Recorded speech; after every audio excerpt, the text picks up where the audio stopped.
Minor Tugs, a Mediocre Time with Tom and Dan. The podcast is brought to you by...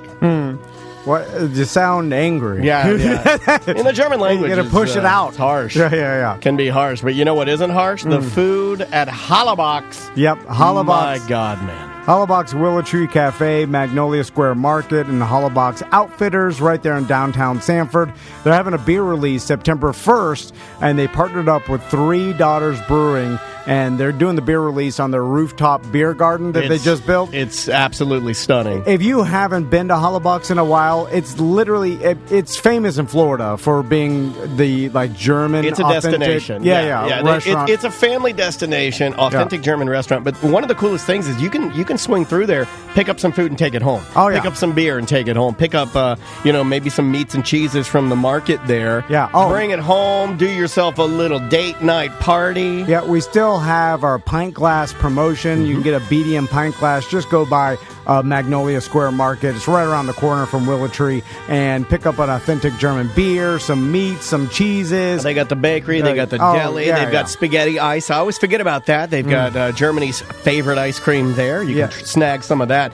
And don't forget, like I said, takeout is open. Swing through there. Get yourself all the schnitzels and the sausages, spatzel, which you don't know what that is, just go get some. I guarantee you're going to like it more than mac and cheese. And if you hadn't seen their new expansion, their rooftop beer garden, September 1st is a perfect time because, like I said, they're partnering with Three Daughters Brewing, and they're going to have their beer release at 5 p.m. September 1st. But it's hollabox.com, Hollabox Willow Tree Cafe, Magnolia Square Market, and Hollabox Outfitters right there in Sanford. Takeout service available 11 a.m. to 8 p.m. at hollabox.com/order now. Live from the Streamline Mortgage Solutions studio, it's Orlando's own Tom and Dan.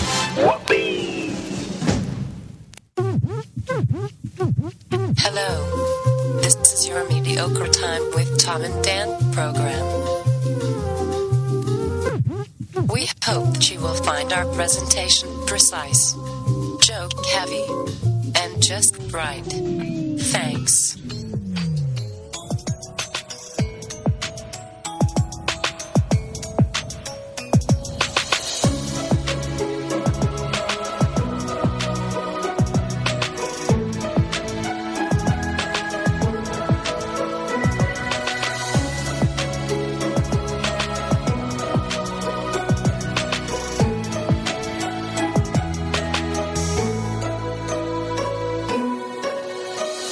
Show number 586.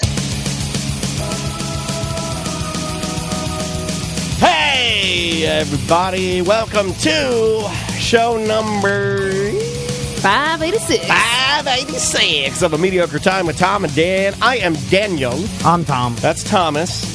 We have Samantha Ann. Hello. And holding down the couch is Dobson. Wait, what's your full name? Oh, hold on. Not even important enough to have his mic on. I clowned him. You motherfucker. Okay, what's your full Dobson, name? you motherfucker, Butler. Okay, is it There it is. Travis Poole Butler. Poole? Paul. Paul. Travis Poole. Travie Paul. Oh, that's right. You're Travie Right. Paul Randy. Yeah. Hey, welcome to the show, everybody. Do your plugs. So, Hey, Toni Rodriguez is here, everybody. Hey. Mr. Lock the door. Lock the door. We don't trust these people. Yeah, lock the door. There's crazy people out there. so right off the bat, we're starting up our True Leave merch promotion again. You could do it now if you want to. We were gonna start September 1st, but we're gonna go ahead and start early. And what we decided to do is we're gonna mail out the gift bags that we were gonna give out at our last BDM event that got postponed. Kind of indefinitely till we see what's going on. And So that's what we like to call canceled. Yeah. But anyway, so we have. I totally forgot we even had that stuff. Yeah, like I didn't I even know. like when you start. I was like, where do we get all this shit? I was like, I'd never seen any of this before. I was climbing over it in the storage unit. Did you throw away your animatronic deer yet? Oh no, they're still there. You got to throw them away. They're broken. They're thrown in the back of the storage unit along with all my Christmas stuff. No, you got to throw them away. Please, it's real bad. Please throw them away. You should see it. In fact, I've been now, wait shielding. I've been hiding you from But it are because you if you still- saw it, this would be the But end is of it the still company. company money being used for your own storage unit? Oh, yeah. Okay. Now, I contend that... Now, what do I get out of that, though? you can put your garbage in there if you want. You But have I to don't climb have, over I it don't a have a lot. key. Yeah. It's hard. It's going to be hard. How do I get in there? Yeah, you'd have to get the key. Well, who's got the key? I got- Travis Paul Randy? He's got one Beep, key, beep. I think. Who's got the key to the I don't Jeep? think I have a key, boss. Who's got the fucking It's probably key? in your pocket. You keep could finding shit in your pocket. I don't have a key. I'll give you a key. Now, if I go over there, anything that's in there, since it's company, Yeah. is half mine. Yeah. So I can Storage dig through there and wars. take some shit. You can have whatever you want in there. It's all garbage. Except for... Is this where you go to jack off? Like, No. why do we even have this storage unit? If it's trash in there, then throw it away. Well, it's gone too far. Now it would take days to clean that thing out. Send Butler over there to clean it out. I'm just gonna let it go to auction. This is so someone's gonna be real disappointed. man. So anyway, what's not garbage Old is in Barry there Weiss is buying. is these gift I'm actually bags. not going to bid on this one right here. I'm not going to bid on this one right here because I see what appears to be a cum-stained Tom and Dan towel in the back. So Not cool. we have hundreds of these gift bags, and what you're going to get is there's a lot of shit. So you get a True Leaf gift bag, you get True Leaf Hey, sunglasses. we're paying to ship all these, right? Yeah, oh, yeah, you Oh, get yeah, a- that's gonna. Oh, That free. fucking God. sucks. Who decided that? You get That's thousands of dollars. well, True Leaf and the fine people at True okay, Leaf good. and our new deal. They got money. I know they do. They I know they Swimming do. in it. They are helping us out with this promotion. So you'll get the gift bag, sunglasses, White Claw koozie, regular koozie. We got the Bart Merrick team smartphone holder and little what is that? Microfiber. Like a little cleaner. Yeah, for your smartphone.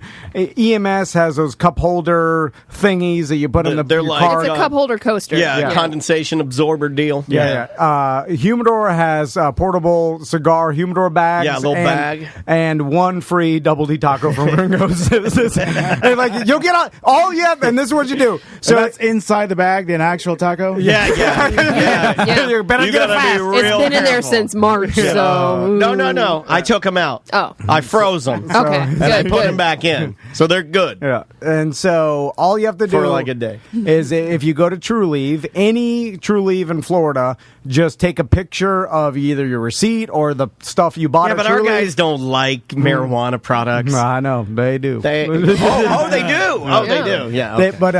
Then do I. submit it on the form. It'll ask for your address and everything, and then we'll send you the Indeed. True Leave merch gift bag for free. It's So- really cool. Look, we were. Kinda, helps us. Well, it does help us, but we were pissed. I mean, not only do we not get to see you guys, not only did our event that, I mean, and wouldn't you know it, the year that we finally start early and we finally get all Oh, of our fuck off, venues because and I worked so hard on this event. and I want to point that out. Samantha worked her dick off. Yeah. Oh, hence the reason she Yeah, I doesn't don't have one anymore. It's unfortunate. She worked. Everybody here worked really, really hard to get this thing going, and then wouldn't you know it? So you're getting these goddamn bags. If I have to drive them to your fucking houses, we're getting them out there. And here's the thing: we'll get new gift bags for Yeah. the next BDM event whenever that happens. But We'll figure it in the meantime, we're like, we have all this stuff sitting here. Let's just give it away. Yep, we're giving you some stuff. So, So there just you go. if you get something from Truly, fill out the form on tomanddan.com. Indeed. So you told me. Do you want to jump into this first? Yeah. I think you're going to need a shot. Okay. Oh, we're doing the shot Yeah, now. well, if that's okay. I think you're going to need a shot before you do this because I don't know what the hell I stumbled upon, but it's very, very odd. And we'll get to that. But, Butler, without further ado, I'll light you up here, buddy. You have the floor. All right. Cheers. A drink in my hand, tequila in my cup, titties falling out is the best way to dump. Rock and roll 90210. What the hell? With your titties out is the best way to dump. What Is does he that talking mean? about pooping? He's going to dump them out. Oh, yeah. Dump them out. Okay. Wowie. Okay. You remember that, and I did research. I talked to him this morning, actually. Okay. By the way, you told me this on Tuesday. You're Yeah. like, dude, this is one of these crazy coincidences that happen to us every once in a while. Well, we call it the Great Magnet. I think we borrowed that from old, what's his name? Carolla. From Adam Carolla. But, okay, so we had an intern that's pretty much synonymous with this program and when we were in radio all the way back in the day, whose name was Mike. Yeah. Mike was a bigger guy, and he used to be an intern for the Buckethead Show. We've made no bones about it. I'm not even going to filter out what I'm going to say here. I'm just going to be honest. You may know him as Chungus Pukamungus. Chungus Pukamungus. My favorite name ever. His name is Mike. He's a bigger dude. He has the largest earlobes in the world. He's a sweetheart of a man. Buckethead made him cry because Buckethead's an asshole. And then... I'm just going to be real. And we brought him in, and it was so uncomfortable. Tom's like, oh, my God. You know, like, when Tom he's like, because there's a grown man crying in front of us. I started hugging him. Oh, God. You can't do that anymore. I froze like a T-Rex was looking at me. Yeah, like, it would have been, Tom would have been more comfortable had I been nude in front of him. This, you were so weirded out. In fact, if I remember correctly, and tell me if I'm wrong, you were staring at your computer, and you would not turn away from the screen. And I'm holding this crying man, patting his back, and I said, fuck it, you'll be my intern then. Because I'm not going to let this guy bully you and treat you like shit. He treated me like shit, and I wasn't even his intern. He did. He told this kid, he was a kid at the time, he's getting married next month. Just a baby. He told him, the quote was, you will never work in this town again, right? You were there. Oh, God. That's such a douche thing to say. Anyway, it's water under the bridge, and I wish he runs the town. I don't know, man. I wish everybody well now. It's from some cheesy-ass movie. I'm telling you the truth. That's all I'm doing. I gotta admit, I've always wanted to say that because it's a douchebag. Oh, it is a douchebag. But if you could make it happen, it's fucking awesome. The chat room's already okay. Anywhere they go, and they're gonna talk about we're gonna call from Buckethead. No job for you. God damn, this guy's got pool. He's got connections at Taco Bell. Every business. He knows every business. He knows. God damn. What if that's like side jobs? Like, you'll never work in this. Oh, actually, I work for fucking Schwab. I've been working there for 12 years. I'm calling Schwab. Don't call Schwab. Anyway, so Chungus, and I'm just going to refer to him as that. Then he was our intern. Then he vomited out the bathroom. Okay, so I'm going to make this really fast because I know you guys. I know you've heard this story. We've told this story probably 15 times on the show. So Mike, Chungus, the night before he comes to work, he goes to Sonic. He gets 2 foot-long conies and 2 cherry limeades. Slushies. They're slushies, limeade slushies. He eats the shit out of them. I mean, he fucks these. 2 drinks, by the way. Chungus. Thirsty. Chungus Pukamungus. You gotta have 1 slushie per hot dog. And hot dogs are salty, so he eats a foot-long, washes it down with 1 cherry limeade slushie, eats another foot-long, chili cheese foot-long, then washes it down with a second large cherry limeade slushie. You know there's some guilt after that one. Then I'm assuming he passes out in his bed after playing Final Fantasy. Then he wakes up the next day. Panic. He comes in to do our show. He was answering phones for me. And then he looks at me and he goes, "I feel sick." I'm on when I'm on the air and I'm doing the show, I'm kind of no nonsense. You're not a. Daniel's a dickhead to interns. I'm not a dickhead to interns, but I'm not your dad either. Right. You don't need to ask me for permission to go to the bathroom. If you feel sick, get out of here. I'm big on that. Don't ask me. Just go. You're fine. Yeah. You're not in prison. Yeah. But you have to understand that people are used to that. I know, I get it. So he asked me, I go, yeah, go. If you feel sick, man, get out of here. Because he's like, I'm going to puke. I'm like, well, get out. Don't stand next to me. You're big. So, a lot of puke. So, what was it? 30 minutes later? Yeah, I was there, too. So, I used to sit in the main room, and then when Chungus was answering phones and intern, so every break, I got the fuck out of there because I don't want to sit in there awkward with, who. And literally, I never sat in there the entire time. Like, April, we break during the fucking music. Take off running. That is a fact. And, Samantha's seen it. Yeah, she was there. So anyway, I go and talk shit with Daniel, and then Daniel's like, I don't know what happened to Chungus. I mean, this is before Chungus, I guess. This is pre-Chungus. Well, this is the reason. I mean, this is literally only minutes before. This is he was a caterpillar turning into Chungus. Yeah. Because after this was I would call him Chungus. He's like, Mike's in the bathroom. He said he was sick. And That's the transformation. So then he comes back. He's pale. I mean, white and sweat and tears. He's like, I made a mistake. He's like, it's bad. It's real bad. And I'm like, what happened? He's like, I vomited in the bathroom. I'm like, okay, that's fine. But Tom is the easiest. Like, a lot of people, you guys don't know this, but if you come to Tom with something that's serious. Oh, I'll give you it's fine. But he's also extremely compassionate. He was like, I'll make you seem like everything's fine. He will, because Tom's like, like, well, what? Because I remember witnessing this because he was talking to you. was not fun. He was talking to you, and he goes, I made a mistake. It's real bad. And you're like, okay, you threw up in the bathroom. That's what bathrooms are for. It's fine. You're fine. And he's like, no, I didn't make it. And he's like, all right. It's tile. They got drains in there. They spray it. Yeah, I'm like, he's like, no, it's real. And then I'm like, it couldn't be that bad. You didn't make it. You threw up a little bit around the toilet or something. Like, it's a little splash. We've all done it. It's a splash. I'll go investigate it. No. Because I need to see it for myself. Yeah. Why you were so paranoid. Yeah. Like, as these guys like shivering. Like, like when people are like, oh man, but they're going to kill me. They're going to kill me. That's what he looked like. By the way, this is pre-COVID. We were like too sick and we're like talking, spitting each other's face. Yeah, there's a man standing in front of me, covered in his own vomit, spitting it on me. I want to keep answering phones. So I go into the bathroom, and as soon I smelled it before it got even 5 feet away. I was like, God damn! And, what does it smell like? Remember, did you smell the it hot had that dogs? acid, Stomach acid. Yeah, acid. Oh, God. The acid. it smelled like any fair. But like real bad. Yeah, because it was like acidy, chili, cheesy, cherry, limey acid. And then I opened, and it was one of those bathrooms where there's a hallway, and then it takes a left to the stalls. So when you open the door, you just see the hallway. And then I opened the door, and it was a everywhere. fucking goddamn hallway of horrors. He must have like spun. He must have been spinning a figure eight. He was like, I'm not joking. It was just spraying it as he danced in circle. It was like he spun with a bucket of puke and then sprayed the walls.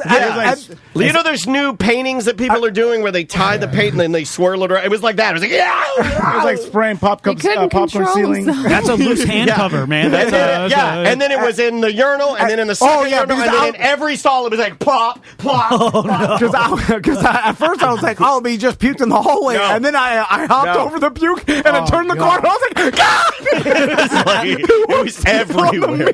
It was everywhere, and it was red. It was as red as that couch, and it's just blood. It looked like it was slushy mixed with the chili or something. It looked like that.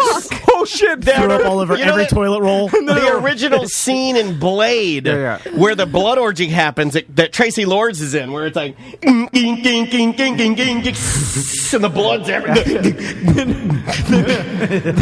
It's like the shining blood down the elevator. blood elevator. Then I ran back and I'm laughing. I'm like holding my vomit in myself. I'm like, oh God, it's bad. And then I told Dan, I was like, dude, you're going to see this. It's so bad. Now, meanwhile, Chungus is just sitting there defeated. And then Daniel runs and sees it. And then he runs back. He's like oh my God. Yeah, just like a chopper. And then we sent Jimmy in the next break. We sent everybody. And then we waited for... You're worse than Buckethead. Then we waited for the dickhead. And then he'd go take a shit. And we're like, he's going to go. He's going. And we're like peeking on the window. He was like, there he goes. And he's like, oh. You know, like we're like, got him.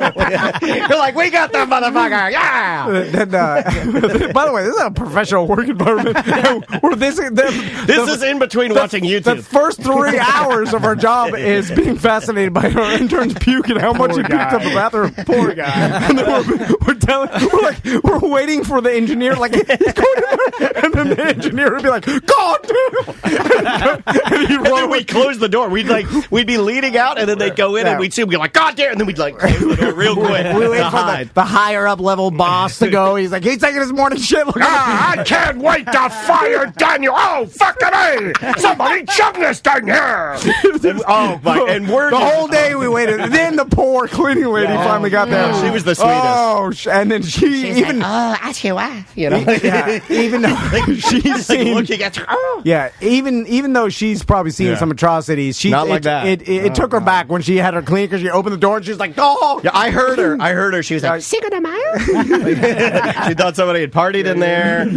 And so anyway, you know the story. You guys are so bad. So you know the story. So I don't know why I did this, but I go to Google. By the way, EJ is on line one. Why? I don't know. He wants to be a part of this conversation. Okay, that's fine. I'll put him on line one. So why? Yeah, I wondered, EJ, because you were he knows referencing this on Tuesday. I have no idea where this is going. So I type in Chungus. EJ, why do you want to be a part of this? because it was stuck in my head all week. I've been singing this song. Oh, you don't know? Week. Wait, we haven't talked about that yet. You're spoiling it. God damn it, EJ. I'm going to pot you down. Okay. You're done. Hang up on him. I'm going to hang up on him. Okay. Just listen like everyone else. So I type in Chungus to Google. I type in Big Fat Chungus. Because we call him Chungus Pugamungus, Big Fat Chungus.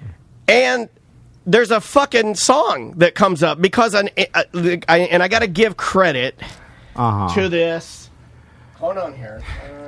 You randomly typed in Big Fat Chungus. No. So Ryan hits me up and links me to the song. So then I type in Big Fat Chungus and realize that for years, since 2012, Big Chungus has been one of the most popular video game internet memes out there. It's a thing. What do you mean?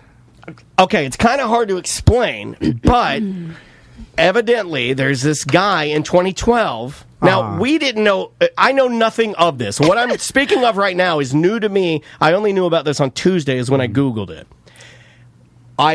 There was a guy named Dan, and I don't think it's in this particular article, but there's a particular man that created this term Chungus. He would just use it when he was reviewing video games. Okay. Jim Sterling. Thank you, Jim Sterling. I reached out to him to see if we could interview him. So Jim does these he's a video game reviewer and a writer. He hates like microtransaction games and the fact that it's become kind of egregious. You know, you have a lot of games that will like literally nickel and dime you crazy. So he's like one of those guys, and he reviews games, and he's a lot of followers on YouTube and seems like a really funny and cool guy. But in 2012, apparently he's the one that coined the term Chungus, and he put it like he would just use it with no real definition to it. Well, it says he coined the word in 2012 as a blend of chunky anus, apparently used as an intentionally juvenile insult.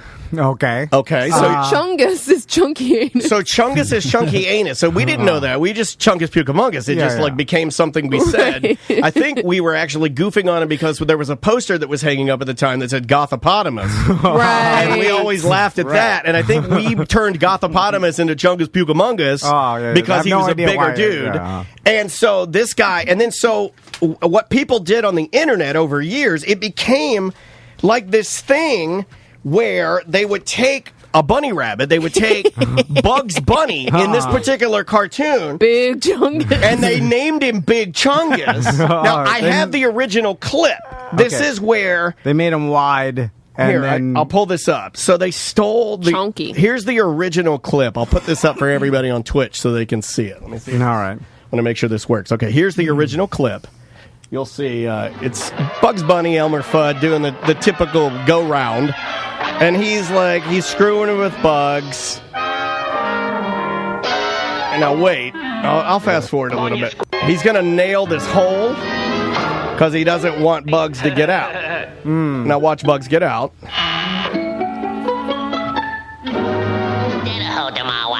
Boom, there it is. So they freeze framed that because it's Bugs Bunny. It morphs his body. Cuter when he's chunky. Yeah, he morphs his body into Big Fat Elmer Fudd to make fun of him. Yeah. And then he's like, "Now don't hold him out." And so they did a screenshot of that. They named that Big Chungus, and then it became like a video game meme where they pretended that it was an actual real PS4 video game called Big Chungus. And then they started trolling kids on the internet to think it was a real game. Okay.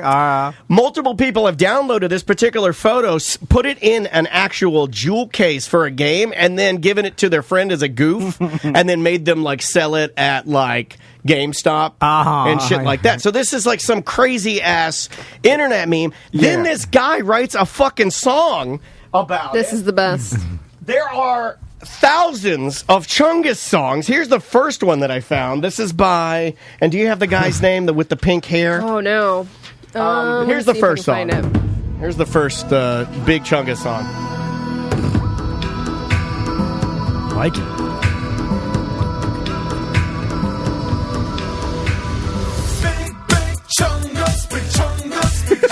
Yeah! How fucking awesome is that? That's awesome. Right? It's fucking great. We're going to interview this guy. He's from Sweden, I believe.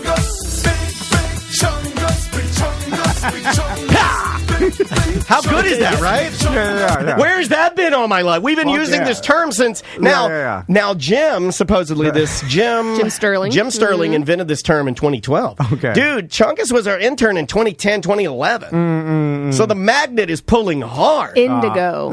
Indigo. Yeah, that's the guy. He's great, and he dresses up like anime characters. Then another guy did a big Chungus song. Okay. This guy's like a singer-songwriter out of California. Here's his Chungus song. This one's a little more like cutesy. Sam likes this one. He's a big Chungus. He's a big chunky boy. He's a big chunky boy. Yeah. Such a big bumpus. You're so overjoyed to have a big chunky boy. It's such a bizarre word that we associated with a big dude, and then these people came up with the same thing associated with a big dude. It must just sound like if you're a Chungus. It sounds. I think it's fun to say. Yeah, it is. It's like bulbous. I mean, it makes sense. It's like a humongous, chunky guy. Humongous Chungus. Yeah, is it Chungus? But it's weird. Chungus is a weird term for us to come up with and them to come up with that means a big anus. Dude. Yeah, it's a chunky anus. A big ass. Chunky anus. No, but that was in 2012. It is now taken on, now it just means like chunky. Yeah. Big. And you're a big Chungus. And there's so much more. Like, this one's funny because it's Big Chungus, and then on the cover it says, featuring Dante from the Devil May Cry series. Come on, that's hilarious. Then they've got so many memes in here, like, here's Big Chungus 2. This is Big Chungus and Knuckles. They started adding, like, all kinds of different characters in there. Then they found real people, like this lady named Karen Chungus, and they started bullying her. Karen Chungus. Then She's got two, unfortunately. Dude, it's out of control. Yeah. Then it made its way to the fucking army, and then some guys that were stationed in the desert made their tank Chungus, and they put all right, we're getting trolled in the Twitch chat. Apparently, we're boomers. Everyone has already known about this except for us. I know. That's what I'm saying. No, we're not fucking boomers. They're so excited about a meme from 2012. No, you're allowed to not know things, you fucking idiot. Yeah, tuna daddy. Jesus Christ. It's like, what? I'm not saying that this is such an amazing thing that I missed. I'm just wondering why we had said that, and then they said that with no idea about each other. That's insane to me. Yeah. Well, it's this happens all the time, I think, and now the internet has exposed it, and before it used to be like, oh, he stole from me, or this person stole from this person. Right, and my point. Now we're realizing that, just human minds think alike, and with so many of us, most likely we're going to come up with the same idea and the same shit, and it seems like we want to believe we're so unique, and we're like, I'm like nobody else, and I think I'm the most creative person in the world. You're just a fucking another human being, and you probably thought of some shit another human being thought of, and like Shark Week. Yeah. Right. It's all the same shit. Everybody's got the same no jokes. one's original. Yeah. I mean, some people, you could luck out. I mean, think of an idea and Google it. Let's make up our own word now. Any word exists. We've done that. Every sound. We have a lot of made-up words. Yeah. That's true. I think Indigo made a different version. I found a new one he put out a couple of days ago that's a metal version. I need to hear it. This one's real good. And he says this song has ruined his life. Yeah, he did. But he's joking around.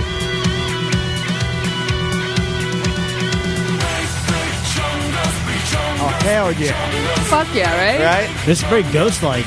Yeah, this guy's a hell of a musician, too. Hopefully we'll be able to interview him. He's a YouTuber guy. If you guys want to help reach out to him and give him some love from us, his channel's fun. Really fun. I think, did we interview Chungus? Yeah, we talked to him on the show, about right? this in my old house. Okay. Not about this, but about the throwing up thing. Well, anyway, I was blown away with that. I thought it was insane that we had never, ever... You would think that at least one person that listened to us would have mentioned told that. Maybe they thought we knew. Yeah. Also, that's the thing, though. And that's why I wanted to bring it up, because I think people might have thought that we were saying that because of the meme. I'm sure they did. Which is certainly not the case. So anyway, that's why I wanted to bring it up. I thought that was funny. That is super funny. Also, it makes me... I wish that we had... I wish we had Chungus still work with us, where we use all these songs and then never do. Although, super lazy. You would never puke in this town again. I'm joking, Chungus. Anyway, another thing happened this week. where Samantha's truck started breaking down. I believe it was on Tuesday morning. We talked a little bit about it. Well, it was Monday afternoon on my way home. Okay, but then also on Tuesday morning trying to get here. It broke down both times. Yeah, it was turning off at stoplights and stuff. And then idling. So you came here Tuesday. I looked like Chungus Humungus. Yeah. You were like all pale, nervous, and you were like, "Oh, my car turned off twice. I thought I was gonna have to get out and push it during morning traffic." And so we called up Gillis and Gillis Automotive right there in Winter Park. He's our BDM mechanic, and then we're like, hey, we need to bring back Samantha's truck. He's like, same issue? I'm like, I think so. So, and at first I was going to say, like, just follow Butler, but then I was like, I don't want you to break down on the way there and have to push with Butler on the side, so I'll drive the truck, right? I was worried about that as well. Now, me and Daniel... I wasn't. I like to sit back and let these things evolve. So... I like to distance myself from them and let them grow. Just so people, if they don't know the backstory of the Grift truck, so back, how many years ago? When did we buy that thing? It's been a couple of years, 2 right? years at least. At least. Yeah. I feel like I've had it longer. It was than that. only since we've been here, though, right? Yeah, it was. Yeah. But we've been here a while. Yeah, 4. Yeah. So it's 2-3 years ago, our buddy Danny, that the Orlando City unicorn, you may know him by. I don't even know if he's still alive. He is. Yeah, he's married now. I haven't seen him in forever and a day. So he was the guy that wore the unicorn head at the, and Orlando City used them for a lot of promotion, billboards and shit. Him and his girl designed those hoodies with the patch for the pocket. Is that his and girl? the little coin. I thought that was just his friend. Yeah. No, that's his wife now. Are you sure? We got married. That was a different girl. So I could be wrong. Yeah, I think that's his business part. I think he's a girlfriend. You know what? Anyway, he's happily married. We like Danny a lot. Anyway, so he did leave a bunch of unless he's married to that other girl. Weird drawings of dicks in the truck. Yeah. Oh, yeah. We like that. Yeah, I told him to do that. He's eccentric. He's like, I'm going to leave the dick drawings in there for her. I was like, yeah, she'll love that. So he wanted to, for the longest time, like dicks. trade us his truck for a suit to get married in. Right. And then those are golden days of the show. We put it off for too long. We thought we can get a suit sponsor. Anyway, we couldn't do it. It didn't work out, and then finally we're like, because around the same time, this was going on for 6 to 8 months, and then close to a certain around that time, Samantha's truck, or what did you have before? A Honda Civic. Car. Oh yeah, that Honda Civic. Remember the door didn't open. Half the windows didn't work. Oh yeah, I rode in there. I don't have good luck with cars. Yeah. Well, they're always pieces of shit. That's why. If it was new, good luck. Yeah. My dream is to get you an old 1980s white limo that you drive around in, but just you. Oh, God. Just you. So and the back doesn't open. We're like, oh shit, Danny wants to trade this car. Maybe you could get this car. So we asked Danny, like, listen, we'll just buy your truck from you, because at the time he had it wrapped, but it was wrapped in the old school logos that we had, and that gave us the idea. It's like, all right, we bought Danny's truck for $1,000, and then we bought some rims for like. Yep. Okay. So rims are more expensive than the car. Yeah. Which, by the way, the rims are like $7,000. I don't know why you guys did that. Super heavy chrome rims. Well, they're spinners, and then we put low profile Pirellis. Yeah. The tires, this kind of plays into what I'm going to say. And a bazooka tube. And we had it wrapped, and Danger Brain, came up with the whole wrap motif, and then we had it wrapped, and then we presented it to Samantha, and of course got we the should rims. have had a ceremony or something. Thinking they were like, what? We're the best bosses. We're number one boss. Tell us how great we are. Yeah, we bought you a car. Who does that for we're the best. This will keep her happy. Now, this is before you hired me full time too. Now that I look back at it, because I didn't even know until like last week that we gave you the car. Like I thought you were paying us for that, and I was very angry.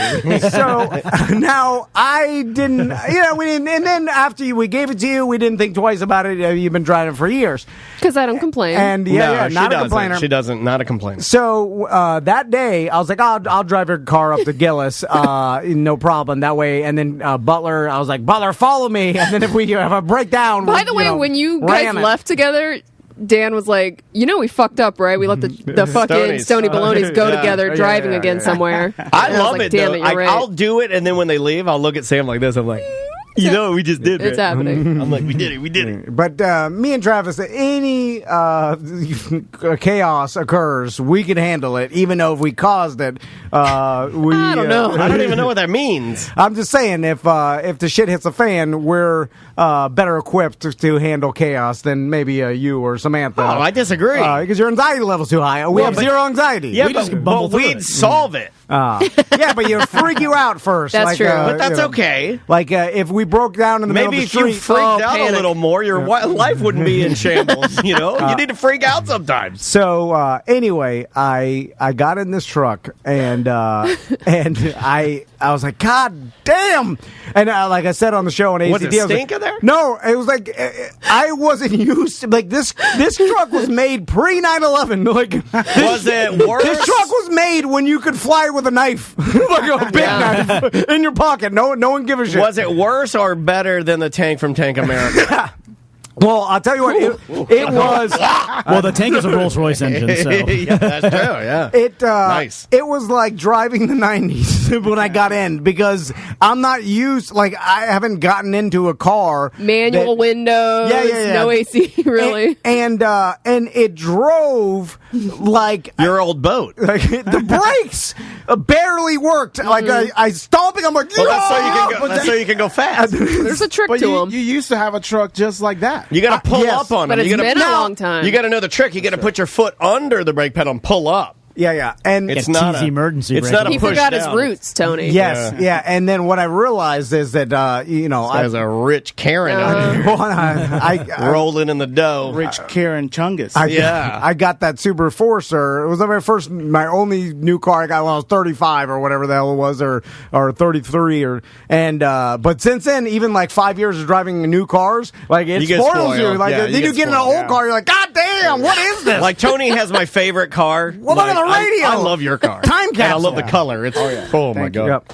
So anyway, I get in and I'm driving, and the motor's loud. Yeah, I was like, why is the motor so loud? Yeah, you don't have to hit the gas and it's already. Well, so you can hear if it turns off. Yeah. Like I'm not used to the motor being loud. There's no eco anything on that. No, hell no. Green. Yeah. Use your blue trainer.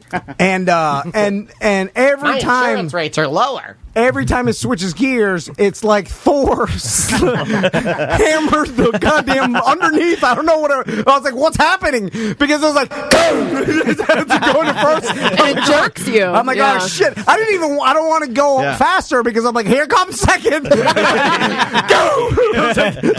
I'm like, you do have to prepare for it. Yeah, it'll get you. Did you have your seatbelt on at least? And so it's like driving Tower of Terror. Yeah, which I don't know if that's by your like. And every time I slow down, I'm like, oh, turn it off. It's turn it off. It's like, yeah, That's how I drive every day. And you then gotta tap it. You gotta tap the gas. I'm putting it in neutral. I'm revving it. Tap it. And like I said, it's revving high, but also stalling. It's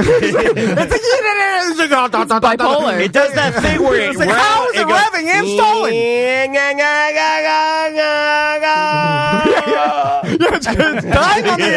It's dying on the high end. And so I'm stopped at stoplight. Were you panicking? Well, I fully, I called Butler. Remember, Sam, he's more equipped to handle pressure. I called Butler because we're on 1792 and it's still like morning traffic and shit. So I'm like, fuck, man. Oh my god! Please tell me he got so high he forgot. He went home. So he calls Butler. I'm like, hello? Butler goes, Health in Motion Chiropractic. Like, what the fuck? Why are you there? Butler's moonlighting as his wife's receptionist. Butler's in DeBerry full lab coat. Yeah. So he's ready to go. He's calling in the next patient. So I told Butler, I was like, hey, if this thing stalls, like, fuck it, just gently get behind me and just push, like, with your car, push the bumper out. Push! And because I don't want to get out on my sandals, I'm pushing this fucking hunk of shit. No, not in your sandals. You had on your so, anyway, your going out sandals. This is 5 minutes into the ride, and what I realized... Don't want to get out and push. You're my sandals. They're your after 5 sandals. I barely got the Gillis, and it almost saw it like 3 or 4 times. And these are my after 5. And it's not like okay, anybody who has a car that was built after 2010 or whatever, it's like mine drives itself, so I don't even know. This thing, it drives. Remember, like from I think it drives like a cartoon Popeye boat. It drives like a horse and buggy. Yeah, like because like the top suspension is all wavy. Oh, there's no suspension. Yeah, but it's all loose. Goddamn horse and buggy. I'm like, what is wrong with it? You're driving in a sphere. Like a hamster wheel. So what I have determined is that we have given Samantha a goddamn anxiety machine. Yeah. That it's gotten worse. Been living with for years now. Every time she goes anywhere, she has to get in this goddamn hunk of shit and then drive. Now, anytime I have to go anywhere far, I'm like, fuck. Yeah, on top of that, we wrapped it with a confusing Tom and Dan wrap where it doesn't necessarily screame like this is a radio promo. No, it actually says stay shifty. Yeah, it does. It's a bunch of weird like code, like Grift truck and shifty and like 159. And then NASCAR 159. I'm like, so it's the worst. And then she put her own stickers on. This is like salt eggs and it's like it literally just like a rambling. It might as well just have like old Bible verses on it and some Descartes rooster on it. But you know what? Bullshit crazy. You know when you see those 1950s war videos of the guy driving like the old army Jeep? It drives like a Willys Jeep, like a stiff and loose. Supposed to, because you got to float over some rocks. Why is it stiff and loose? Anyway, so... Did you have to drive down any brick roads? Because that's... No. So, and not only did we give you an anxiety machine, that we wrapped it in a confusing wrap that causes confusion, which is the worst type of attention for Samantha, because that means people will go up and be like, what is going on here? Yeah. Like, you don't want that. Yeah, absolutely. So my husband drove it the other day, and he was like, he came back home, and he's like, do people just always stare at you when you're driving this truck? I'm like, yeah. Yeah, I'm driving a fucking clown car. People were honking at me and waving. And I'm like, this is a guy. Like, not only am I afraid about stalling, people are screaming the whole time at me. And I'm like, goddamn, we have tortured Samantha for years. You get it now. Yeah, and then the whole time we're sitting back, we're like, we bought her a car. She must be happy. And then we were clowning her by buying her a goddamn anxiety machine. It was an accidental clowning. She drives every day. And then also we put rims that are more expensive than the truck on, which is a slap in the face, really. They also look like they look good, but they also look. For a Hot Wheels car. Yeah. Of course. It looks trashy. It's like the Tom and Dan Dub edition. Yeah. You put $1,500 rims and tires on a $1,000 shit truck that my ride. Yeah. And also, but a lot of people do that, Tom. It's cool. I know, but it also causes probably more anxiety for Samantha because now you're like, I'm gonna steal those rims. So I'm sure you've thought about that. Do you remember when you guys had to help me when I got the flat tire on I-4 and I was in the ghetto and these guys kept coming up to me, do you need help? I'm like, I'm gonna get fucking murdered for these rims. Yeah. It was I'm sorry, Samantha. I'm here to tell you that I apologize. I see the error of my ways now. Mm-hmm. So what are we gonna do about it? And I see that we've been essentially clowning you for years now with that goddamn shit truck. Well, she's running better, so you got it for another couple of years. Got a couple more years in her. So I'm trying to work it out with Subaru. I noticed that Tom's talking about us clowning you, but there is zero solution here. I'm working on it. I made some calls, and we're going to see. What are we going to do if we can get her a new car? What are we going to do with the Grift truck? I don't know. That's another thing. There was a BDM that hit me up that wanted to buy it, but I can't remember who it was. So if it was you, let me know. $1,000. Good as $1,000 in one. Yeah, either we sell it or blow it up. Highest bidder. Yeah. We got to make $1. It's bad. You can drive around and have people throw vegetables at you. Let's blow it up with some pyro spot fireworks. Yeah, we could take it out to Bithlow and run it in a derby. Oh, that'd be good. There were some that's a good idea, Butler. Goddamn white trash promotions we did back in the day. I'm gonna get in my fucking '93 Ford Escort while kids are throwing potatoes at you. A bunch of rednecks throw their vegetables that they haven't eaten in years. You should be embarrassed. Like, where'd you get that? Like, it's the first time you ever held a goddamn onion. But yeah, your breath smells like it. And you're throwing shit at me. I remember I sat next to some little kid, had a bag of potatoes, he's just throwing them at him. And I'm like, that's my friend. I almost went to jail. I almost went to jail for that because after the monster truck ran it over, I thought I was like, well, that's it for that. And then I went on about my life, and I didn't realize back then that you had to like tell the DMV that you no longer own this vehicle. So I got my license suspended for lack of insurance on a vehicle that got ran over by a monster truck like a year ago, and then got pulled over. They're like, your license is suspended. Was that the same night you got a concussion? It could have been. That's the right answer. Yeah. It all runs together. You guys are doing like a vaudeville skit.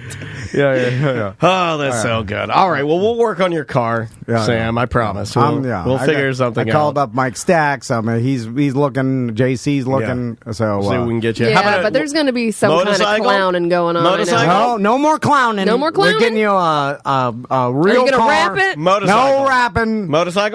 It's just going to be a straightforward car. Polaris slingshot. I think you deserve that as being, the person that made this company work. How about a smart car? And then I mean, literally anything would be better than what I got going on. Anything? Open it up for the clowning. Wienermobile. So I'm in. That'd be pretty cool. Yeah. So Snoop Dogg and the Wienermobile. I was going to talk about this during Dump 'Em Out, but we got 15 minutes till news, so I'll just blow it out. So yesterday, it was yesterday or the day before, we're at the house, we're about to have dinner, and Crystal's mom comes over for dinner.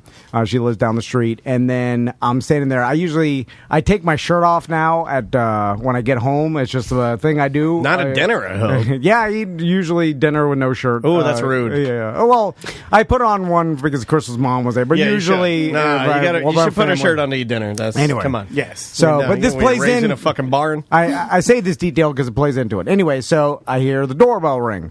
And then I go up to answer it because I assume that it's Crystal's sister who's also coming over for dinner. I got my shirt off. And right when I looked through the front door window, which is a flaw, and I assume that is not going to be a thing in the future because everybody's got cameras now. Yeah. And well, who does that now? What? Tom looks out the window. Well, you're giving yourself away. Here's the thing. I thought it was Crystal's sister, so I walked up. Well, then why even look out the window if that's who you thought it was? Well, because it's at face height, and then it's like one of those the goddamn front door windows. It's on the door. Square. Is it is it clear or is I thought you were like looking at a curtain or something. It's got some wooden or some like metal so like it's pageantry. So it's pageantry. Okay, good. Okay. That's what I wanted to know. You know what I'm talking It's got metal bars on the outside. So you're looking through the pageantry. Anyway, and then I see him, and I was like, no! And it's what we've turned or deemed Raccoon in a box. It's a kid selling magazines. I got door this to door yesterday. with a box, and then he looked like he saw that someone was there, right. And then at that point, this is how crazy I am. I can't then hide. Because now I feel like that, he knows. I know. Any normal people. Man, Joe from Guardian came this morning to fix our system. I hid from him, and he's a friend of mine. You can hide from anybody, man. Well, he knocked on the door 3 times before I would answer. I had to make sure it was him. I feel bad if the person sees me because I feel like he's going to be somehow like I'm going to ruin his day. So he's going to go home at night and he's gonna be like, you know what? I was at this house. This motherfucker was looking through the goddamn pageantry. He was looking at me. I have a TV in my front living room, and I'll look at them in the eye as they knock my door and just completely look back at the TV. God damn. I can't do it, Chopper. So anyway, that's mean. Oh yeah. No solicitations, bitches. Once he saw me, I opened the door, and I've been trying. I've been working myself up. Oh, hello there. I was looking at you through my pageantry. Because Crystal's been, she's been clowning me, saying that I need to, grow up and grow some balls and be a man. No, there's difference in grow balls and grow up. I think you're completely grown up. So she's like, you got to tell these people that no, thank you, and like just like Daniel said, like she's been trying to stop avoiding it. And I can do it. I can do it. No, but you don't need to be mean. Just be nice. I know. I am nice, so but just say like, I don't have time, man. I'm sorry. Shut the door. So you have a Ring doorbell. That's like the best invention in the world. I just tell people fuck off right now. You talk through it, right? Wow, that's mean too. You're like, fuck off. Dude, I have a Ring. I don't say nothing. I just look at them. Camera on top of my garage, and I catch them before they even get to my doors. Like, yo, no, go away. Oh, really? Damn, God, y'all are mean. So I just don't answer. This either. It's easy. Well, you have different stories. No, so but I got Ring. I just I'm sitting there looking at them. They look ding ding. But again, I was playing with the boys. I was near the front door. I heard the doorbell. Have the boys answer the door. Hell no. Not as babies. Yeah, if you lose one, you get another one. Stranger door. Go get them. So I got candy. I opened the door and I was trying to hype myself. I'm like, just tell this guy you're not interested and whatever. And I opened the door. You can do it. And how old was he? You think? Anywhere between 16 and so 19. like I don't know. Because I had a guy show up yesterday, and it was this man had to be in his 60s. Oh yeah. Me and my bros want to go to France. He had a fucking he had luggage with him. Oh yeah, and I'm like, what is this? Already packed for France. So hey, what kind of rims are those? So this kid was wearing like some bright pink shirt. I'd love to tell you about the joys of Big Chungus. That had some kind of organization. Yeah, that had a bunch of Orlando Sentinel. Organizational stuff all over it. I was like, all the patches. It was something, and then so I opened the door. I'm like, tell this kid. Are you high? No, well, it's what is it? 5:30? Yeah, of course I am. No, but so I open the door and then I see him, and then he is like very like defeated.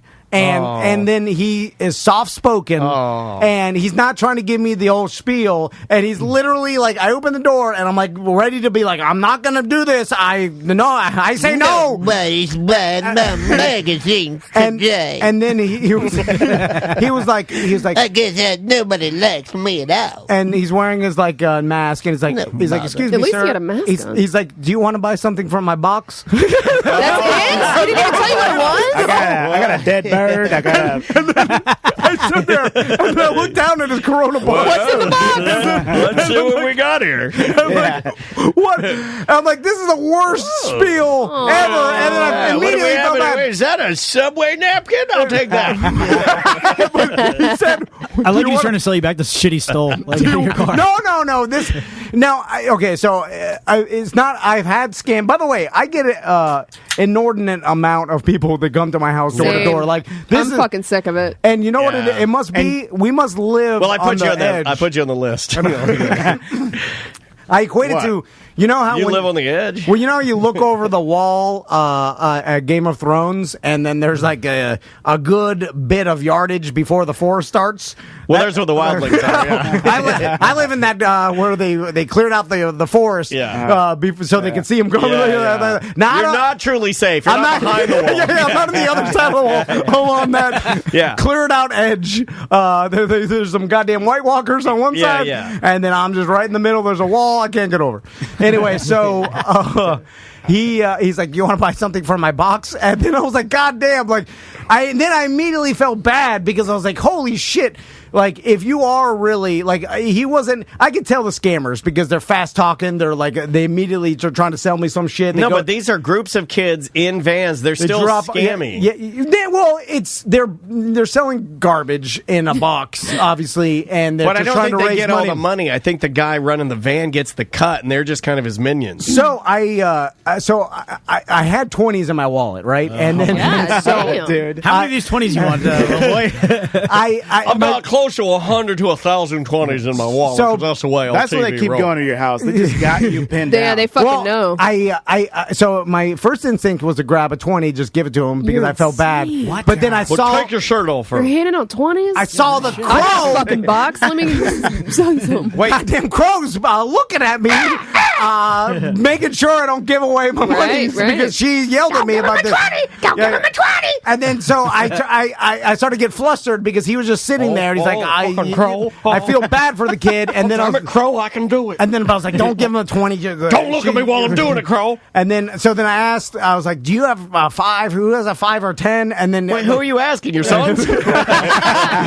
And they do. Yeah, Max is fucking loaded. Yeah, Max is like, I can break that, boy. So I then I go back and I'm like, I'm sorry, I don't have any cash. And then he's like, I can take credit. No. And then I was like, get some balls, Van. And then I was like, I'm sorry, I don't want to give you my credit card. And then he's like, but you could pay on this. He's like, you could take a picture of this, and he showed me and he pulled his dick out. Take a picture of this, old man. You fucking dumb old man. Give me that 20, or I'll beat you up in front of your sons. And then he showed me a laminated sheet of computer paper, and then it had all the information about the organization. So I reached out, I was like, there, took a picture. By the way, this whole interaction happened with me shirtless, which also made it uncomfortable for me. Oh my God. Tiny Duke. Yeah, Tiny Duke shirtless. So I took a picture of the thing, and then I researched, like, I was like, is this, like, legitimate? And then it is some legitimate organization. What's the company? It's called, like, Boys Youth of Orlando, or like some... We are the youth of Orlando. We are. You can show the picture. I don't. It's just of Orlando. And so it got me thinking. I was like, man, this organization is real, obviously. Just because it has a website doesn't mean it's But I saw the kid in the website. I was like, then it's definitely fake. It was a picture of him, and then this motherfucker made his own website for his scam. No. I'm joking. It was a picture of the kid and someone that looked like me giving him a 50. Oh my God! It was a picture from that day. It was like in the future. It was like a picture of you handing a 50. Max and Tommy are in the background. But honestly, I felt you need to send your picture again, buddy, because it's not pulling up for some reason. Because and then of course I made the joke before with the last time this happened is like the people make the argument is like, oh well, it's good for these kids that gets them out of trouble and they do this instead of being in gangs or off the street. And I'm like, this kid that answered the door that wanted to sell me something out of the box isn't going to be in a gang or is up to no good. Like, he's a soft-spoken, shy kid that had no sales ability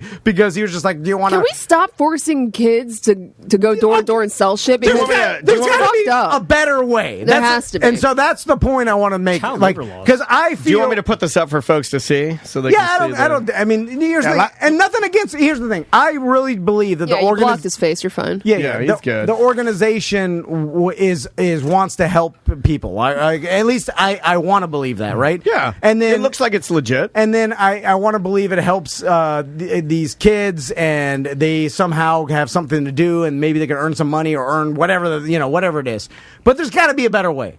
Like, going door to door, especially during a pandemic and shit, selling garbage out of a box. There's something better for these kids to do at dusk. And yeah. There's gotta be some, because I do feel bad, and I will legitimately throw $10 to this kid because he's like, you could just donate or whatever. I was like, can you get credit for it or whatever? I don't know how it works, but anyway, I felt bad for him, and then I thought there's got to be something better for these kids to do to raise money other than this, because this can't work, right? Yeah, I hate it. Who buys you would make the more garbage out of the box? I hated doing it. I do it.